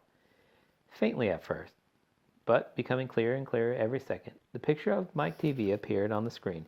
He was standing up and waving at the audience and grinning from ear to ear. "But he's a midget," shouted Mr. Tevee. Mike, cried Mrs. Tevee, are you all right? Are there any bits of you missing? Isn't he going to get any bigger? Shouted Mr. Tevee. Talk to me, Mike, cried Mrs. Tevee. Say something. Tell me all right. A little tiny voice, no louder than the squeaking of a mouse, came out of the television and said, Hi, Mom, it said. Hi, Pop, look at me. I'm the first person ever to be sent by television. Grab him, ordered Mr. Wonka. Quick. Mrs. Tevee shot out a hand and picked up the tiny figure of Mike Tevee on the screen. Hooray! Cried Mr. Wonka. He's all in one piece. He's completely unharmed. You call that unharmed? Snapped Mrs. Tevee, peering at a little speck of a boy who was now running to and fro across the palm of her hand, waving his pistols in the air. He was certainly not more than an inch tall. He shrunk, said Mr. Tevee. Of course he shrunk, said Mr. Wonka. What did you expect? This is terrible, wailed Mrs. Tevee. What are we going to do? And Mr. Tevee said, We can't send him back to school like this. He'll get trod upon. He'll get squashed. He won't be able to do anything, cried Mrs. Tevee. Oh, yes, I will, squeaked the tiny voice of Mike Tevee. I'll be able to watch television. Never again, shouted Mr. Tevee. I'm throwing the television set right out the window the moment we get home. I've had enough of television. When he heard this, Mike Tevee flew into a terrible tantrum. He started jumping up and down in the palm of his mother's hand, screaming and yelling and trying to bite her fingers. I want to watch television, he squeaked. I want to watch television. I want to watch television. I want to watch television. Here, give him to me, said Mr. Tevee, and took the tiny boy and shoved him in the breast pocket of his jacket and stuffed a handkerchief on top. Squeals and yells came from inside the pocket, and the pocket shook as the fierce little prisoner fought to get out. Oh, Mr. Wonka, wailed Mrs. Tevee, how can we make him grow? Well, said Mr. Wonka, stroking his beard and gazing thoughtfully at the ceiling, I must say there's a wee bit tricky, but small boys are extremely springy and elastic. They stretch like mad. So what we'll do, we'll put him in a special machine I'll have for testing the stretchiness of chewing gum. Maybe that will bring him back to what he was. Oh, thank you, said Mrs. Tevee. Don't mention it, dear lady. How far do you think he'll stretch? Asked Mr. Tevee. Maybe miles, said Mr. Wonka. Who knows? But he's going to be awfully thin. Everything gets thinner when you stretch it. You mean like chewing gum? Asked Mr. Tevee. Exactly. Then how thin will he be? Asked Mrs. Tevee anxiously. I haven't the foggiest idea, said Mr. Wonka. It really doesn't matter anyway, because we'll soon fatten him up again, and we'll have to do is give him a triple overdose of my wonderful super vitamin candy. Super vitamin candy contains huge amounts of vitamin A and vitamin B. It also contains vitamin C and vitamin D, vitamin E, vitamin F, vitamin G, vitamin I, vitamin J, vitamin K, vitamin L, vitamin M, vitamin N, vitamin O, vitamin P, vitamin Q, vitamin R, vitamin T, vitamin U, vitamin V, vitamin W, vitamin X, vitamin Y, and, believe it or not, vitamin Z. The only two vitamins that it doesn't have in it are vitamin S because it makes you sick and vitamin H because it makes you grow horns out of the top of your head like a bull. But it does have in it a very small amount of the rarest and most magical vitamin of them all, vitamin Wonka. And what will that do to him? Asked Mr. Tevee anxiously. It'll make his toes grow out until they're as long as his fingers. Oh, no, cried Mrs. Tevee. Don't be silly, said Mr. Wonka. It's most useful. He'll be able to play the piano with his feet. But, Mr. Wonka... No arguments, please, said Mr. Wonka. He turned away and clicked his fingers 3 times in the air. An Oompa Loompa appeared immediately and stood beside him. Follow these orders, said Mr. Wonka, handing the Oompa Loompa a piece of paper in which he had written full instructions. And you'll find the boy in his father's pocket. Off you go. Goodbye, Mr. Tevee. Goodbye, Mrs. Tevee. And please don't look so worried. They'll all come out in the wash, you know, every one of them. At the end of the room, the Oompa Loompas around the giant camera were already beating their tiny drums and beginning to jog up and down to the rhythm. There they go again, said Mr. Wonka. I'm afraid you just can't stop them singing. Little Charlie caught Grandpa Joe's hand, and the two of them stood beside Mr. Wonka in the middle of the long, bright room, listening to the Oompa Loompas, and this is what they sang. The most important thing we've learned so far as children are concerned is never, never, never let them near your television set. Or better still, just don't install the idiotic thing at all. In almost every house we've been, we've watched them gaping at the screen. They loll and slop and lounge about and stare until their eyes pop out. Last week in someone's place we saw a dozen eyeballs on the floor. They sit and stare and sit until they're hypnotized by it, until they're absolutely drunk with all that shocking, ghastly junk. Oh yes, we know it keeps them still. They won't climb out the windowsill. They never fight or kick or punch. They leave you free to cook the lunch and wash the dishes in the sink. But did you ever stop to think, to wonder just exactly what this does to your beloved tot? It rots the senses in the head. It kills imagination dead. It clogs and clutters up the mind. It makes a child so dull and blind. He can no longer understand a fantasy of fairyland. His brain becomes as soft as cheese. His powers of thinking rust and freeze. He cannot think, he only sees. All right, you'll cry, all right, you'll say, but what if we take the set away? What shall we do to entertain our darling children? Please explain. We'll answer this by asking you, what use the darling ones to do? How use they keep themselves contented before the monster was invented? Have you forgotten? Don't you know? We'll say it very loud and slow. They used to read, they'd read and read, and read and read, and then proceed to read some more. Great Scott, gadzooks, one half their lives was reading books. The nursery shelves held books galore, books cluttered up by the nursery floor. And in the bedroom by the bed more books were waiting to be read. Such wondrous fine fantastic tales of dragons, gypsies, queens and whales, and treasure isles and distant shores where smugglers rode with muffled oars, and pirates wearing purple pants and sailing ships and the fence, and cannibals crouching round the pot, stirring away at something hot. It smells so good, what can it be? Good gracious, it's Penelope! The younger ones had Beatrix Potter, with Mr. Toad the dirty rotter, the squirrel nutkin, pigling bland, Miss Tiggly Wiggly, just how the camel got his hump, and how the monkey lost his rump, and Mr. Toad, and bless my soul, that's Mr. Rat and Mr. Mole. Oh, books, what books they used to know, those children living long ago. So please, oh please, we beg, we pray, go throw your TV set away, and in its place you can install a lovely bookshelf on the wall. Then fill the shelves with lots of books, ignoring all the dirty looks, the screams and yells and bites and kicks, and children hitting you with sticks. Fear not, because we promise you that in about a week or two of having nothing else to do, they'll now begin to feel the need of having something good to read. And once they start, oh boy, you watch the slowly growing joy that fills their hearts. They'll grow so keen, they'll wonder what they've ever seen in that ridiculous machine, that nauseating, foul, unclean, repulsive television screen.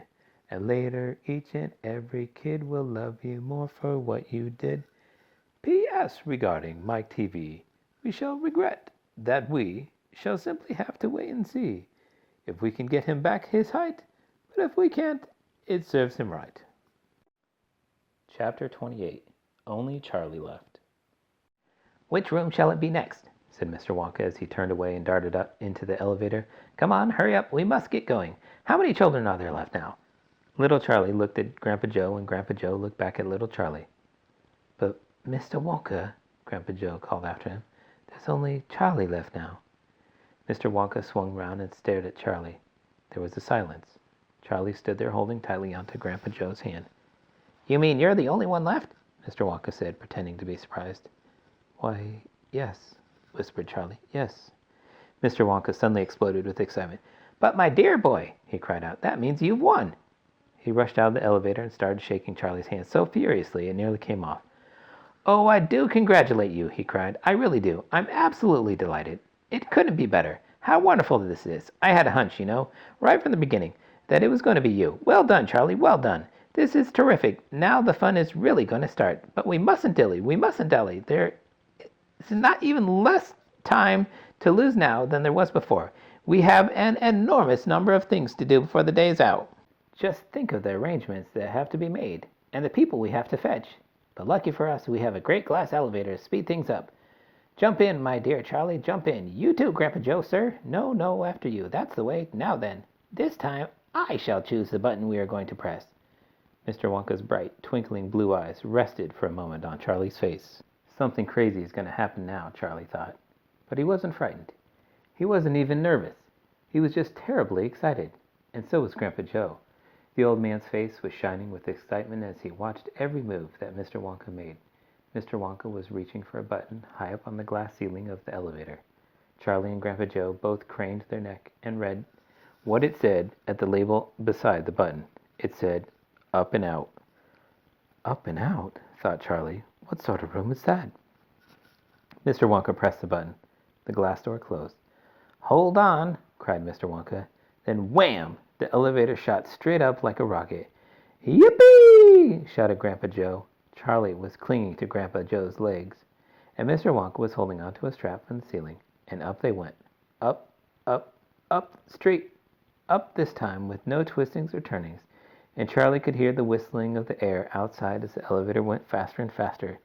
Yippee! Shouted Grandpa Joe again. Yippee! Here we go! Faster! Cried Mr. Wonka, banging the wall of the elevator with his hand. Faster! Faster! If we don't go any faster than this, we shall never get through. Through what? Shouted Grandpa Joe. What have we got to get through?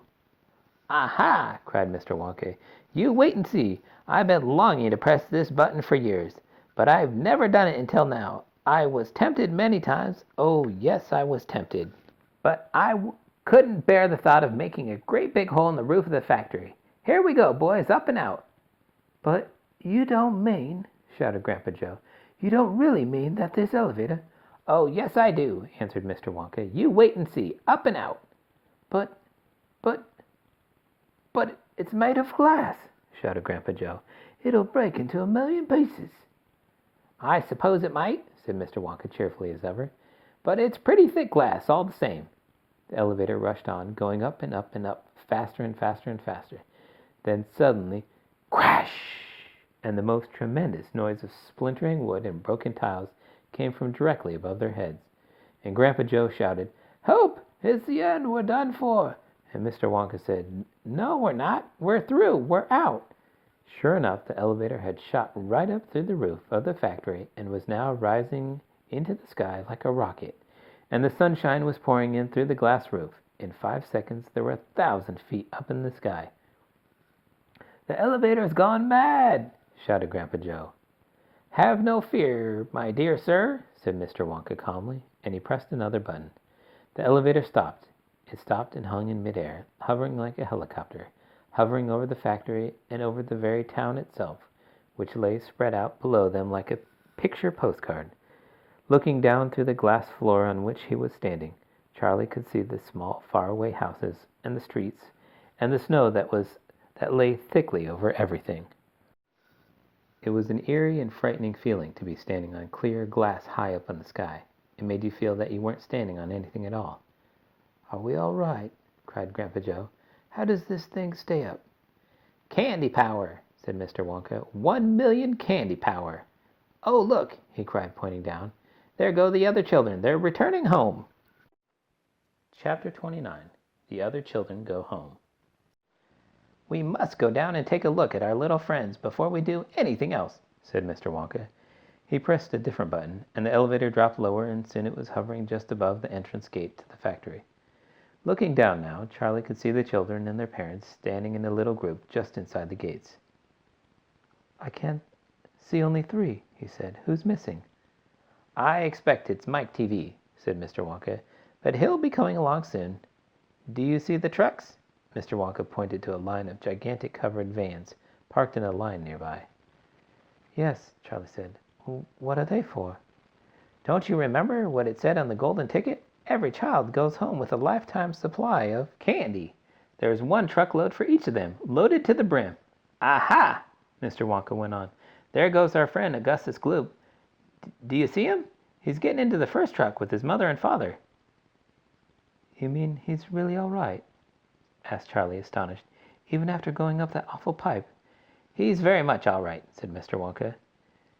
He's changed, said Grandpa Joe, peering down through the glass wall of the elevator. He used to be fat. Now he's as thin as a straw. Of course he's changed, said Mr. Wonka, laughing. He got squeezed in the pipe. Don't you remember? And look, there goes Miss Violet Beauregard, the great gum chewer. It seems as though they managed to dejuice her after all. I'm so glad. And how healthy she looks, much better than before. But she's purple in the face, cried Grandpa Joe. So she is, said Mr. Wonka. Ah, well, there's nothing we can do about that. Good gracious, cried Charlie. Look at poor Veruca Salt and Mr. Salt and Mrs. Salt. They're simply covered with garbage. And here comes Mike Tevee, said Grandpa Joe. Good heavens, what have they done to him? He's about 10 feet tall and thin as a wire. They've overstretched him on the gum stretching machine, said Mr. Wonka. How very careless. But how dreadful for him, cried Charlie. Nonsense, said Mr. Wonka. He's very lucky. Every basketball team in the country will be trying to get him. But now, he added, it's time we left these four silly children. I have something very important to talk to you about, my dear Charlie. Mr. Wonka pressed another button, and the elevator swung upward into the sky. Chapter 30. Charlie's Chocolate Factory. The great glass elevator was now hovering high over the town. Inside the elevator stood Mr. Wonka, Grandpa Joe, and little Charlie. How I love my chocolate factory, said Mr. Wonka, gazing down. Then he paused, and he turned round and looked at Charlie with the most serious expression on his face. Do you love it too, Charlie? He asked. Oh, yes, cried Charlie. I think it's the most wonderful place in the whole world. I'm very pleased to hear you say that, said Mr. Wonka, looking more serious than ever. He went on staring at Charlie. Yes, he said, I'm very pleased indeed to hear you say that. And now I shall tell you why. Mr. Wonka cocked his head to one side, and all at once the tiny twinkling wrinkles of a smile appeared around the corner of his eyes, and he said, You see, my dear boy, I have decided to make you a present of the whole place. As soon as you're old enough to run it, the entire factory will become yours. Charlie stared at Mr. Wonka. Grandpa Joe opened his mouth to speak, but no words came out. It's quite true, Mr. Wonka said, smiling proudly now. I really am giving it to you. That's all right, isn't it? Giving it to him? Gasped Grandpa Joe. You must be joking. I am not, sir. I'm deadly serious. But, why should you want to give your factory to little Charlie? Listen, Mr. Wonka said. I am an old man. I'm much older than you think. I can't go on forever. I've got no children of my own, no family at all. So who am I going to run? Who is going to run the factory when I get too old to do it myself? Someone's got to keep it going, if only for the sake of the Oompa Loompas. Mind you, there are thousands of clever men who would give anything for the chance to come in and take over from me. But I don't want that sort of person. I don't want a grown-up person at all. Grown-ups won't listen to me. He won't learn. He will try to do things his own way and not mine.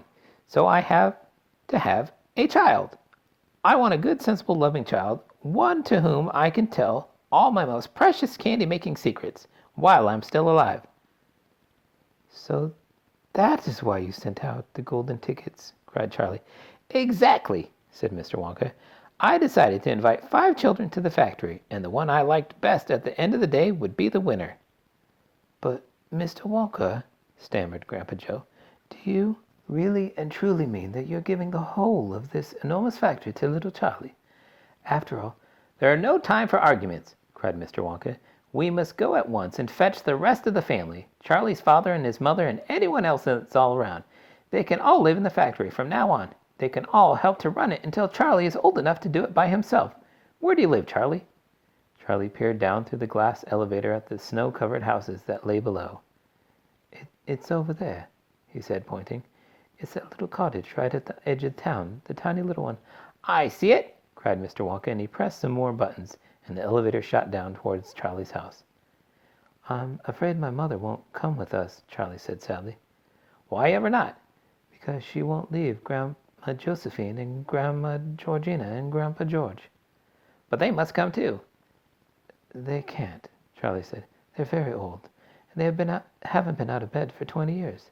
Then we'll take the bed along as well, with them in it, said Mr. Wonka. There's plenty of room in this elevator for a bed. You couldn't get the bed out of the house, said Grandpa Joe. It won't go through the door. You mustn't despair, cried Mr. Wonka. Nothing is impossible. You watch. The elevator was now hovering over the roof of the Bucket's little house. What are you going to do? Cried Charlie.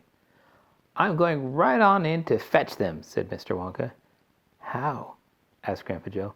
Through the roof, said Mr. Wonka, pressing another button. No, shouted Charlie. Stop, shouted Grandpa Joe. Crash went the elevator, right down through the roof of the house into the old people's bedroom. Showers of dust and broken tiles and bits of wood and cockroaches and spiders and bricks and cement went raining down on the three old ones who were laying in bed, and each of them thought that the end of the world was come.